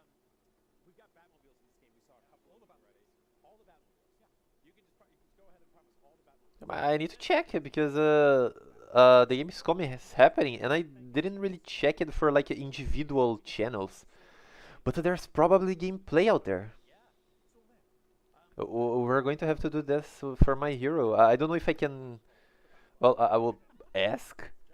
I don't know if I can just grab people's content like this. Probably not. But if there's anything cool, I think I can ask. If we ask gently and say please, they might agree on that thing. Can you do the catapult thing from Arkham Knight from the sweet? Right on. Lego Star Wars Skywalker Saga had like 400 something playable characters. That's a bit of a roster. How big are we looking at for this one? We have focused on Batman. Good. Really put detail into not only that. It's what we need. We don't need every character being just the same stuff with a different skin. This game is gonna be great. I'm not even a Batman fan and I want to play. Build the Bat family with Jim Gordon, Catwoman, Robin, progressing into Nightwing, Batgirl. All of those characters have got their own gadgets and gear and upgrades as well. So we wanted to make that, if you want, sort of a focused, deeper experience with those characters. You know, I love Lego Star Wars, the Skywalker Saga, but by focusing on Bruce Wayne and that story and focusing on that character, and I think adding more depth for what you can do with those characters, we have. And there's always DLCs. Like if anything, if the game is a success, which it looks like it will be, they can always bring characters through DLCs. Yeah, no, I remember I was watching it and I was like, yep, one of those things I never would have thought to put together. But can you talk about who's voicing Batman? Yeah, we have Shai Mattison. So he's an actor who's been in various different video games and done some TV as well. But he is our Lego Batman, and what we needed in that. Well, I don't know the dude. Be both the young, angsty Bruce with the Dodge Charger, and then progress over years, sort of through Keaton, through into sort of being an older, gruffer, more mature Batman with all these kids running around. He brings that performance out. Yeah, he's got the gravitas. He's also got the humor and the winks as well. Yeah, the comedic chops that you're going to need for a Lego game, right? Because you guys are working in a bunch of slapstick stuff, which is, quintessential. I just realized that the pen kind of sticks to the the connection of the brick. Yeah. Of course. Now, James Gunn is currently overseeing the entire DCU. That includes games. Lego stuff isn't really canon, but has he seen this game? If so, what does he think? And has he made any like outrageous character demands that he wants to see in the game? Or So yes, he's seen and played the game. You'll see and hear from him in good time. And And I remember that I played so much Lego Batman I really would. with friends from school Say back more then. about Batmite in the DCU. Wow, Batmite in the game. so I'm going to It was so much fun. I think it was my first contact with any Lego game, to be honest. Okay, so we do have a list. you've used your I first used life. my first one. Hold on, wait. And we played it, three of them. Okay, so we do have a full list here. Yes. So we're going to ask you a list of characters Okay. that we want to know if they exist as minifigs in the game. You can say yes, no, or no comment. Okay, I'm going to say no comment to most of them because we've only just revealed this game yesterday. So I'm going to hold. We're going to keep some surprises. So you're saying there's a chance. But I will confirm what I choose to. Here we go. Superman. No. This is Bruce Wayne. This focuses on Bruce Wayne's story. Yeah, I think it's how it should be. I kind of hate how, like, Spider-Man. Peacemaker. Yeah, I kind of hate how Spider-Man movies nowadays needs to have other heroes. Like, bro, I want the Spider-Man. I don't want the other people. I want a Spider-Man focused story with Spider-Man focused enemies. So yeah, that's good that it's a Batman focused game and no Justice League or anything. I'm going to confirm the ones that I really want to confirm. Okay. Cowboy Batman. No comment. All right, Batman was my next question. We got that one. Terry McGinnis. No comment. Good pull. Jason Bateman. I'm kidding. So that's not Batman. You played Now, Batman once. I didn't think you were going to ask that one. That is an interesting one. Oh. Let's just say that we are alert to everything that has happened with people connected in the Batman. I saw an image that it shows some different costumes. That the Batman has one that it becomes a rainbow, and it seems that this is canon. Bruce Wayne has got a business card. Why? Beautiful. What does the rainbow suit is made for? I am thrilled to exclusively reveal the Condom King is Ian Layton. Yes, Of course he is. It's got everything. I said last night, it's got it all. Of course it's got Condom King. this is how video game journalism is done.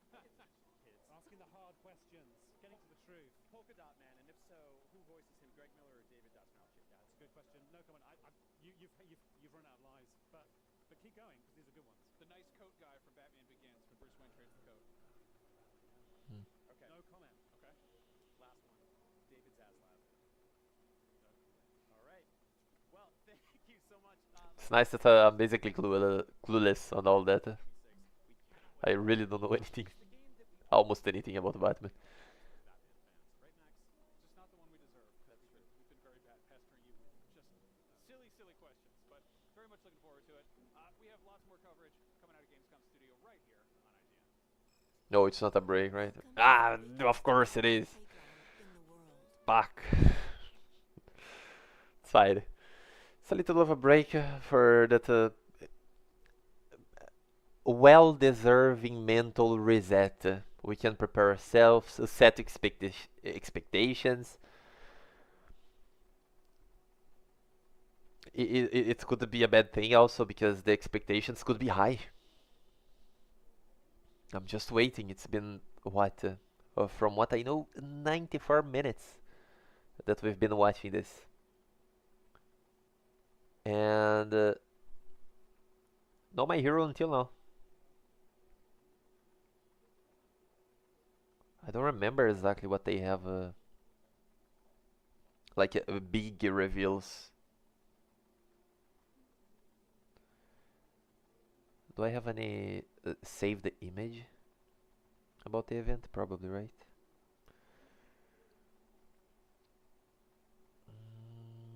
Where is it? Where is it? Oh, well, I have a single image saved that is saying about invincible verses that already passed. So that's bad. How sad.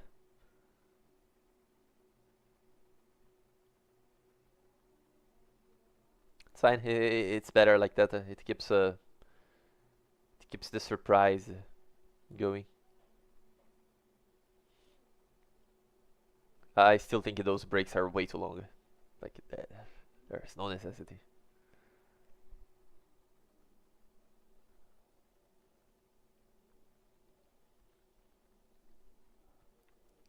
The breaks should be at least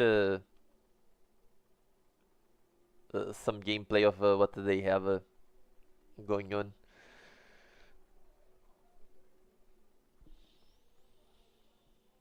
In the event, I want the gameplay.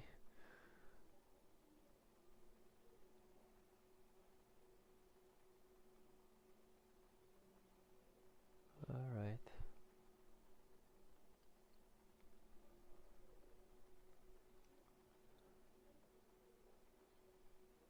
People laughing, very happy, and we're back.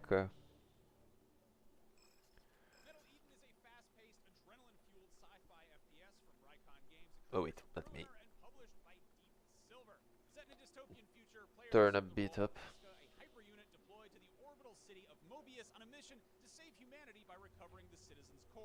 Harness your superior agility and acrobatic combat prowess to dash, grapple, and wall run your way through hordes of enemies. Built in Unreal Engine 5, Metal Eden features 8 unique missions blending the high-octane combat of Doom and the futuristic parkour of Ghost Runner. A free demo is available now across all platforms, Yeah, it's giving players access to the first 2 missions and first-hand experience. Frankenstein of a game. Metal Eden launches September 2nd, 2020. Metal Even? PlayStation 5 and Xbox I didn't Series understand, to consoles. be honest. Let's take a look. Ah, thank you. Metal Eden. Establishing connection. Core Ripper active. Hyper unit is mission go. Give him hell, Hyper.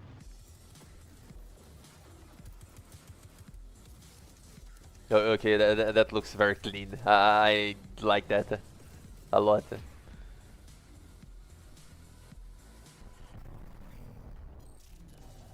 Sorry about the neighbors. There's always trouble with them. At least the first impressions are good.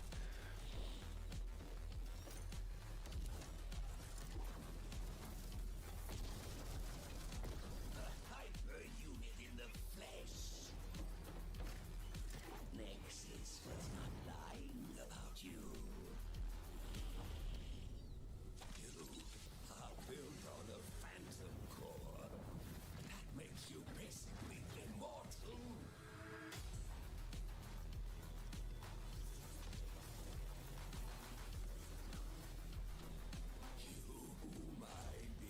Yeah, it's basically. The guy was saying it was a mix of a bunch of games, so we can see that. It's nothing new, but sometimes generic is good. I don't see anything bad with being generic. As long as it's fun and captivating. Ah man, not movies, man. Bruv. No.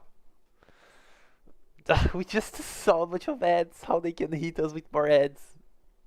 At least, okay. Gamescom.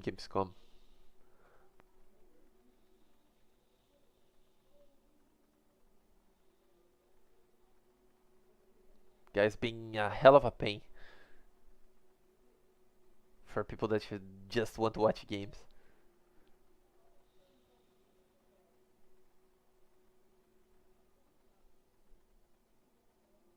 And I think it drags forever. Oh,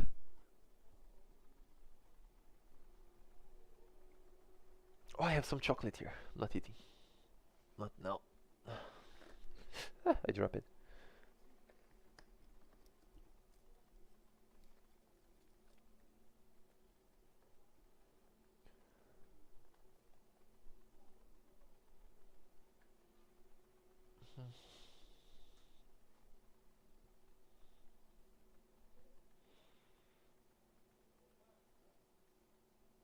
Yeah, the audacity that they have to sell some of those things for the price that it's going for is insane.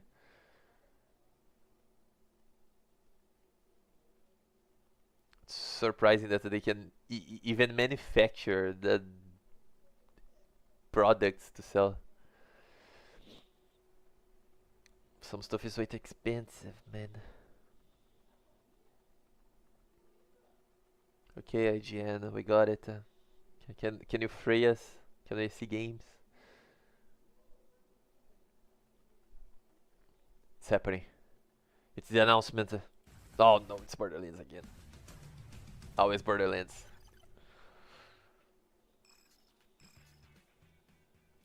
You're watching Gamescom Studio on IGN. Replaced is a gorgeous 2.5D action platformer that I've been excited about for years, and hopefully I don't have to wait too long to play it. Here to tell me all about Replaced is Igor Gritze. Hey, what's up, man? Thanks for having me, and hopefully we can. I think if we have a My Hero, it will probably something in the same way as Metal Eden. They will just talk about a bit and show the trailer. Those interviews, I don't think we're ever getting My Hero on this.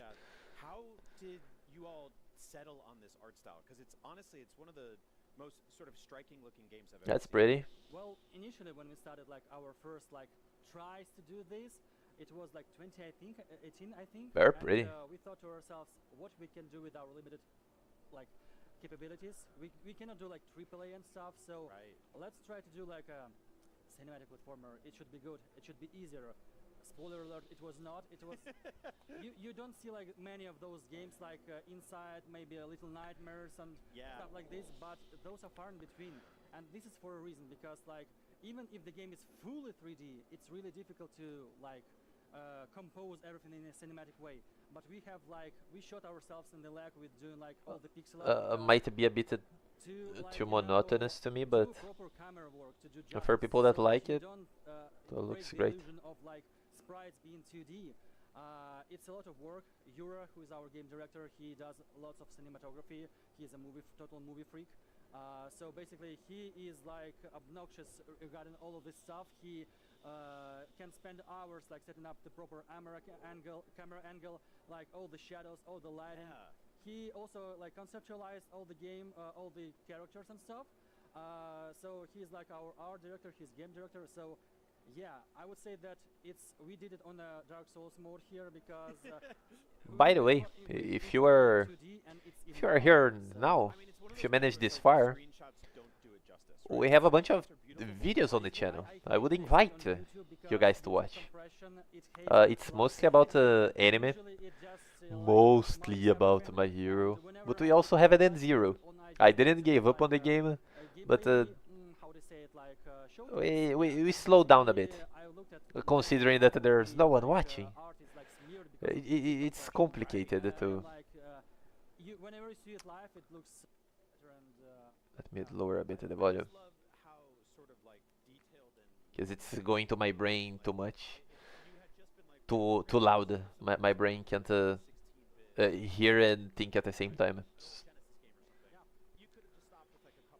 Yeah, we have Eden Zero, mostly My Hero. A lot of Ultra Rumble. As for now, I still want to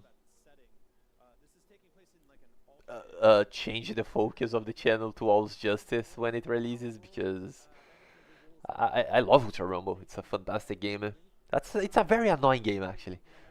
The patch balances that they do, the fixings, it's all trash. But it's a good game. It has characters that we like, and we'll see. I hope that All's Justice can hold itself for a long time. I understand that the thing can't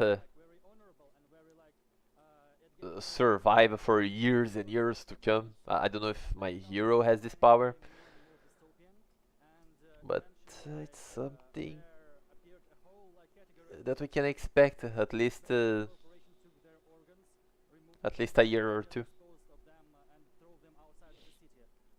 1 year minimum. It's surrounded by a wall. Inside of Phoenix City, like upper class citizens live, but whenever like corporations get to you, they take your organ and they dispose of you. So basically, you play as Reach, who is like an AI trapped in the body of his creator, and basically Reach is he's the root of the problem. He's an AI whose main goal is to find best donors and best recipients. So you kind of started like as a very questionable entity, but whole game is about AI realizing like what it's like to be a human. Right. So The star looks nice. It just sucks that it's not something I want to get back to my digital self. But it's like all that the appealing to me. corporation doesn't give a damn who you are. They just wanted to like put it under the rug and dispose of you. So this is where all the There's a game I don't remember happens. And the name now, overall, it's where we try to answer you questions need about to that is you need to survive in a ship, and all the tripulation are clones of you. And that one looks super cool also. But again, it's I don't think it kind of fits my type of gameplay. Maybe I would enjoy much more watching than actually playing. somebody like is willing to explore the game, they can Ish, there's a lot of background noises. they can like listen to all those I flavors, hope it's not leaking characters, on and the learn stream. more about the world because like to our world it's more than just the US. There are like other stuff happening in the world, but basically we are like this US centric and being like we come from Eastern Europe, so our perception of America is more like from movies, from the VHS tapes from the 80s and 90s. So we have to Yeah, that's explore more basically my and impression of we try America to also. do it justice. And well, I hope we managed. And yeah, if players want to learn more, they can learn more. Of course, we don't push it down their throats. Yeah, but it's there if they want it. That's again excellent world building. You mentioned some of the sort of Only know America through movies and series a little bit because like and games. I think we grew up watching a lot of the same stuff, and a lot of it is sort of dystopian sci-fi action movies and stuff like that. What were some of the sort of like books and movies, video games, whatever that made it into the sort of like the influence pile? When it started, like in 2018, I think it was 1 year since the release of Blade Runner 2049. Yeah. So it was an amazing movie. We are big fans of this as well as the original movie. Yeah. Also, there was like a much lesser known movie by, I think it's Australian company called Upgrade. It's about like also about an AI trapped inside a human body. Yeah, I've seen Upgrade. I love it. Yeah, and also it's an inspiration for our combat system because of how our character moves in a sort of like unnatural way to a human, because he can pass human body's limits, and that's why basically we he's like that. In terms of games, our holy bible I think is Inside from Playdead, because it's like a top-notch cinematic platformer. Even though their story is not so like spoken, it's more like a minimalistic. But it's like a textbook for how you should build it. But as well, like as we learned ourselves, it's very, very difficult and very expensive to make this kind of game. And of course, like visual style, there is an elephant in the room. This is like we were heavily inspired by The Last Night. Yeah. They have like a gorgeous art style. It heavily inspired us, and we thought that this is a really How great much time we've been into this? great take on this retro stuff. So we tried to do it our own and to during I think those usually lasts for 10 minutes, right? our art style several times. It's less known If because that's the it's mostly case, there's inside. 3 more minutes to go. A lot of problems that we had to resolve. But I think most likely for us it's And to think that we might get another propaganda after. legacy platformers like Flashback or Another World. Yeah. But unfortunately, those wouldn't work today because of their nature. And players today they expect a bit of different style. So I should be playing something. we try to incorporate stuff like combat system, which was heavily inspired by Batman Arkham series. We try to incorporate it in 2D, which is like I like that a lot. So I was going to ask you about the comic because I can see the sort of like the magnetism that the protagonist has towards the enemies and snapping from thing to thing. You've got this Let's style pistol, right? Yeah. And it looks open like this. charges up. it's basically both a pistol and a police baton. So it has like a kinetic energy like generator inside. So whenever I'll be opening my Hero's Justice you also charge the gun. because You have to shoot one once a while. we can play when there's nothing happening on screen. Plot devices for I should have done that way earlier, to be honest. And the thing that actually Reach can possess this gun because it has a biosensor, which is locked or and only police officers in Phoenix Corporation can use it. So this is a major plot device, but these lots are spoilers, so this is one at a time. It's cool. I really appreciate, you mentioned earlier some of the camera work. You get to see it a lot during the combat, right? There was a scene in one of the clips I watched from you guys where the protagonist gets hit, the camera spins completely upside down. Let's create another screen. Window capture. You guys get to experiment over here. Yes, and basically this is one of our main selling points, but as well this is our curse because we have no, but don't quote me on that, camera cuts in the game. So basically everything has to be seamless. So the transition from the gameplay to cutscene and stuff. Oh, that's not what I wanted. This is where a lot of things can break immersion. So it takes a lot of effort to do the proper camera work, do the proper setup for this, and it's a lot of trial and error. Because Good. it's not like a traditional movie, but it's not like a very traditional video game itself. So we have nobody to ask about that. So we have to experiment with that. And can change the screen pretty simply. Let me.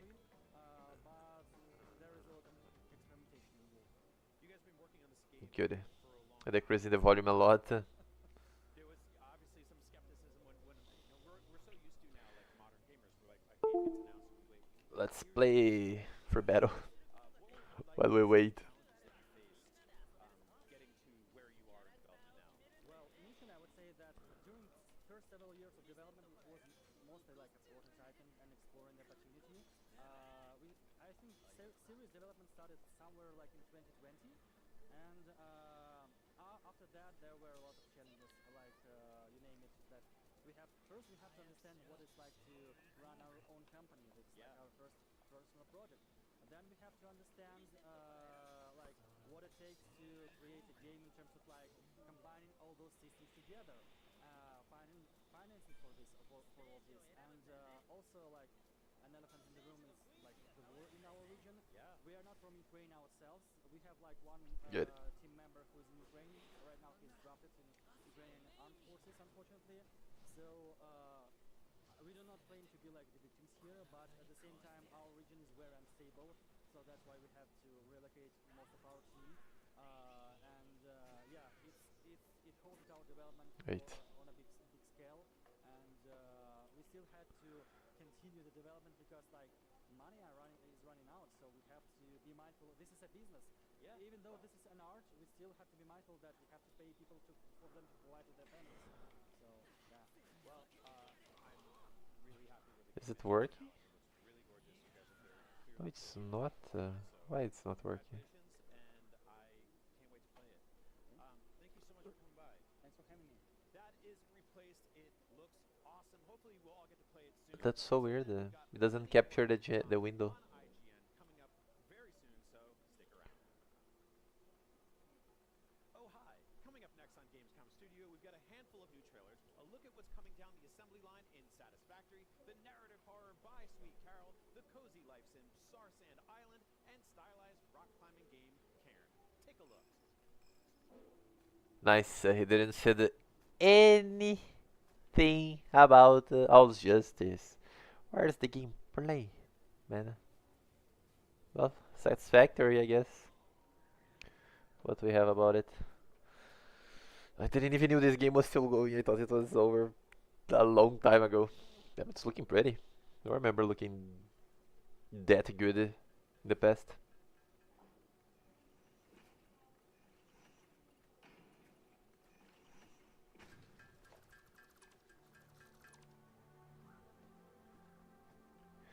Whenever they start to talk again, and we don't have games, I'll just hop on One's Justice,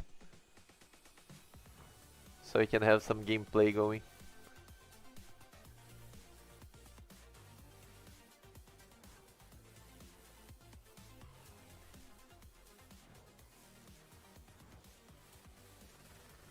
November 4th. So soon. Available on console. Okay.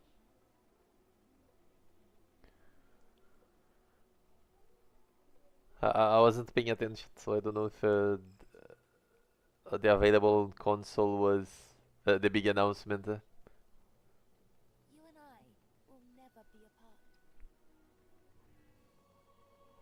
Where did this letter come from? Would only confirm What the am I watching? suspicions about Miss Carroll's potential elopement. Don't you understand, Miss Hinman? If that was the case, what would be the point of burning this letter? It's already been several weeks since Carol left. And then that mysterious boy. A princess. Were you able to stop time? Muted myself because I had to sneeze and it didn't happen. What the fuck?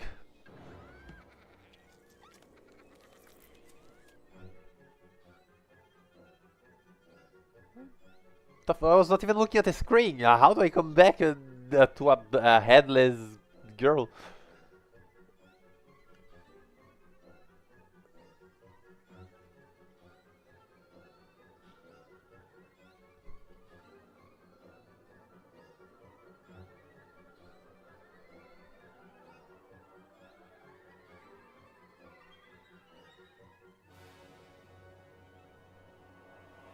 The fuck is this?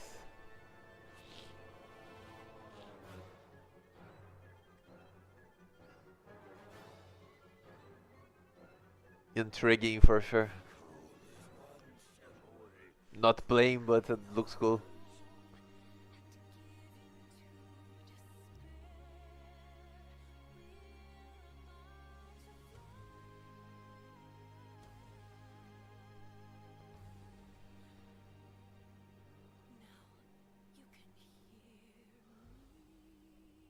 By Sweet Carol. Horrible name.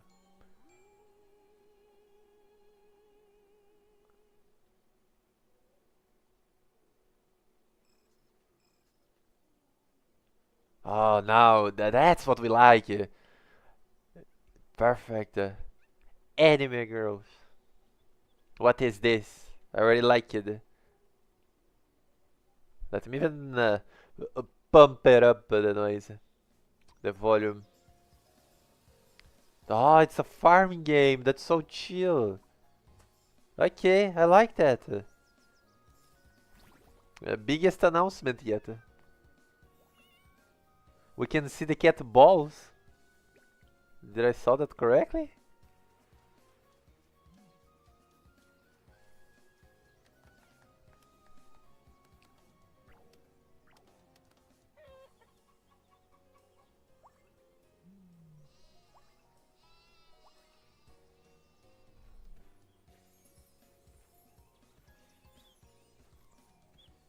What a chill experience. Those games are nice.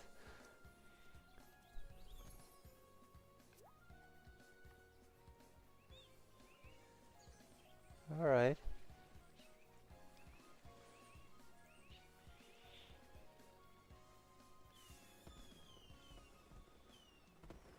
Really like that.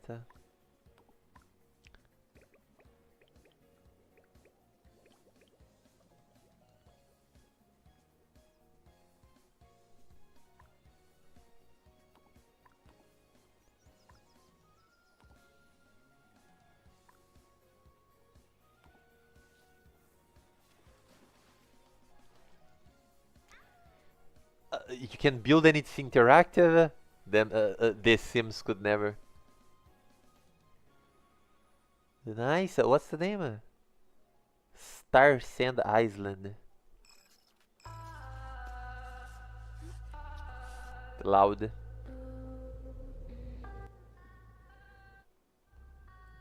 What I wanted choice for a music.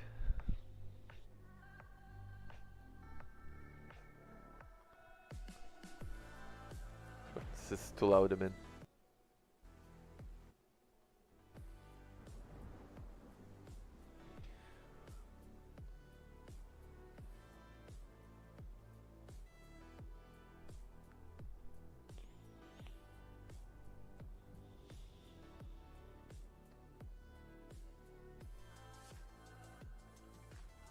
Visually, it's very nice.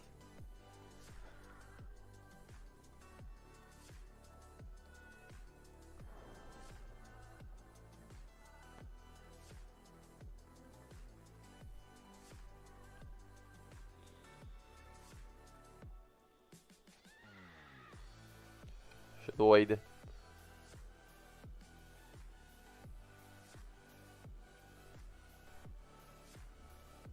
Man,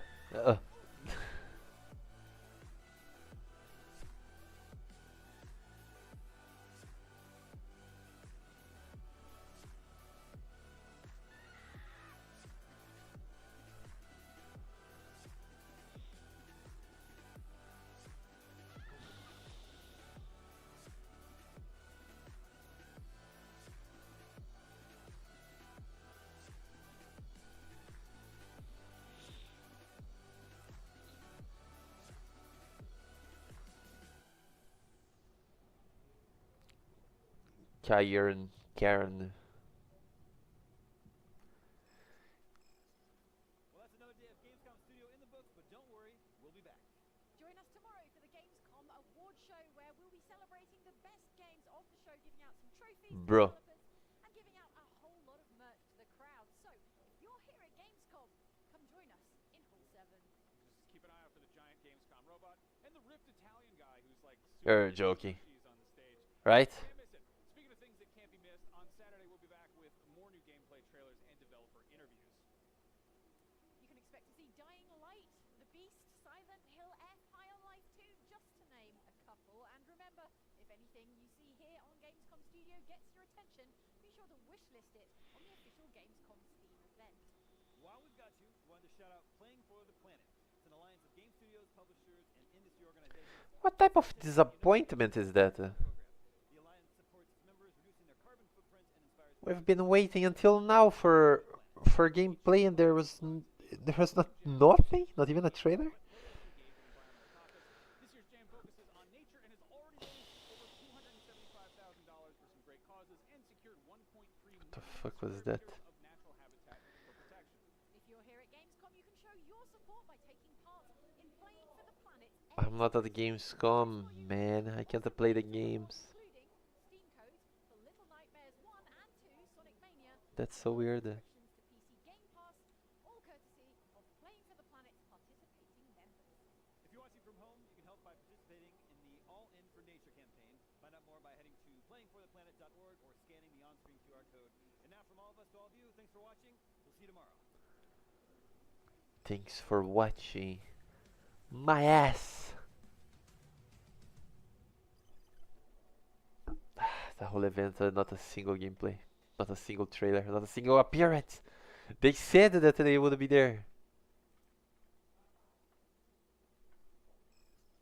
Kind of done like a paper theatre. There's kind of numbers hidden within those stages, which relate to something else. So I've only given you half of the secret there. Okay.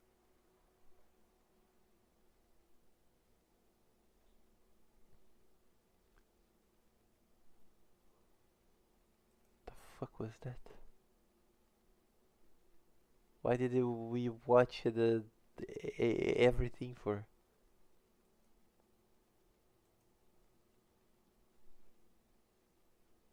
I can't believe that we watched all that for nothing. Very disappointed. Very disappointed, man.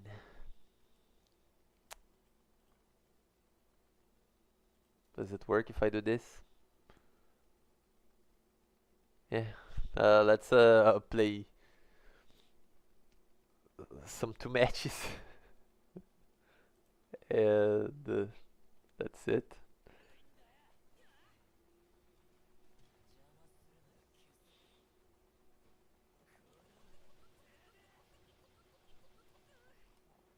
Why doesn't centralize?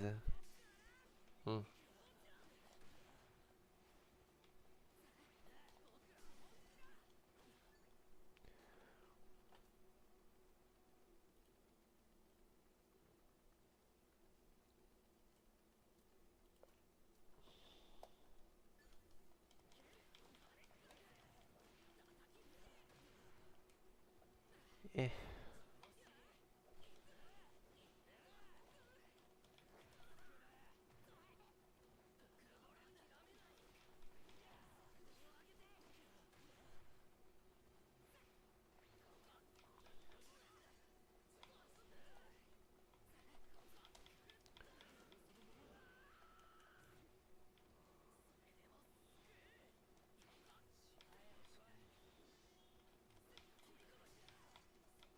I'm faster, Shigaraki. Man, I'm so disappointed, man. I'm so disappointed. I can't even talk anymore. We were waiting. They're probably there, but that's it. I guess we're gonna have to wait for people to start posting the gameplays online.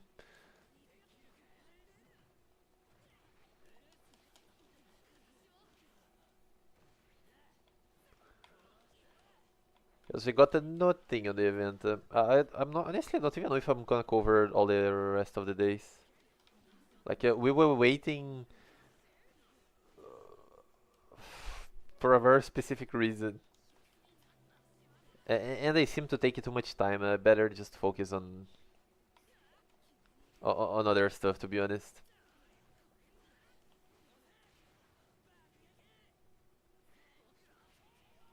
Yeah.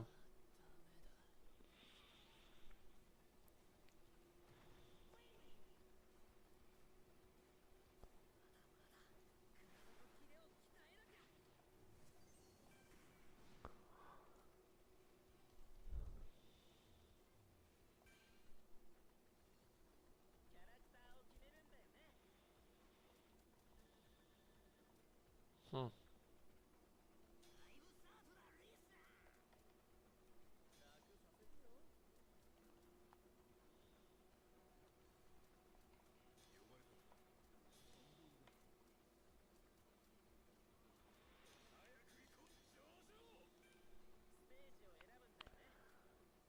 How depressing. Let's play this last match and then we wrap it up.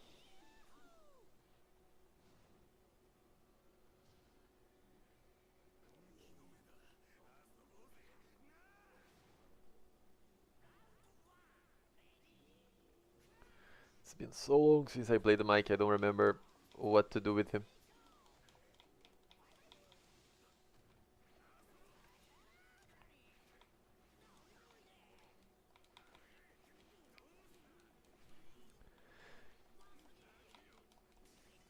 Ouchie.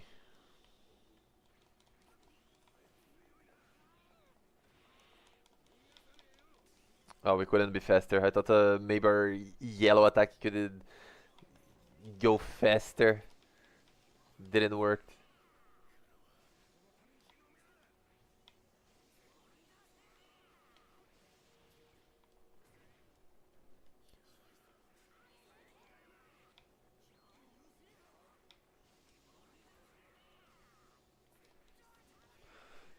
Um, mic range is not working. How do I put the boombox? Definitely not like that.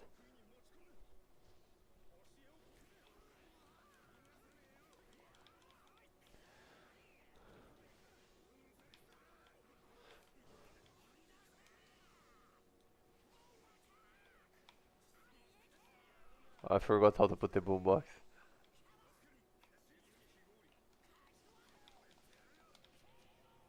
I forgot how to put the boombox.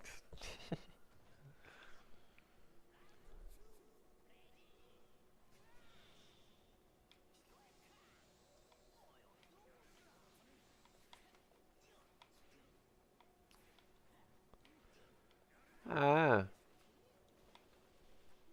we just press it once. Ouch. Calm down, man. I'm learning. I'm relearning.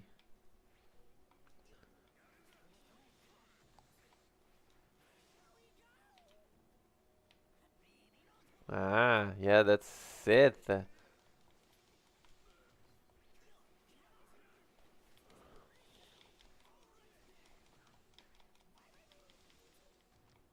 Nice.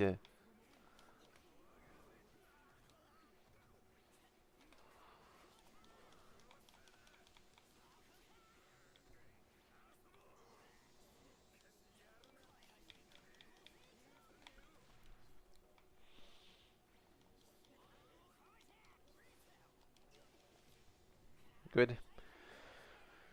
Just to finalize.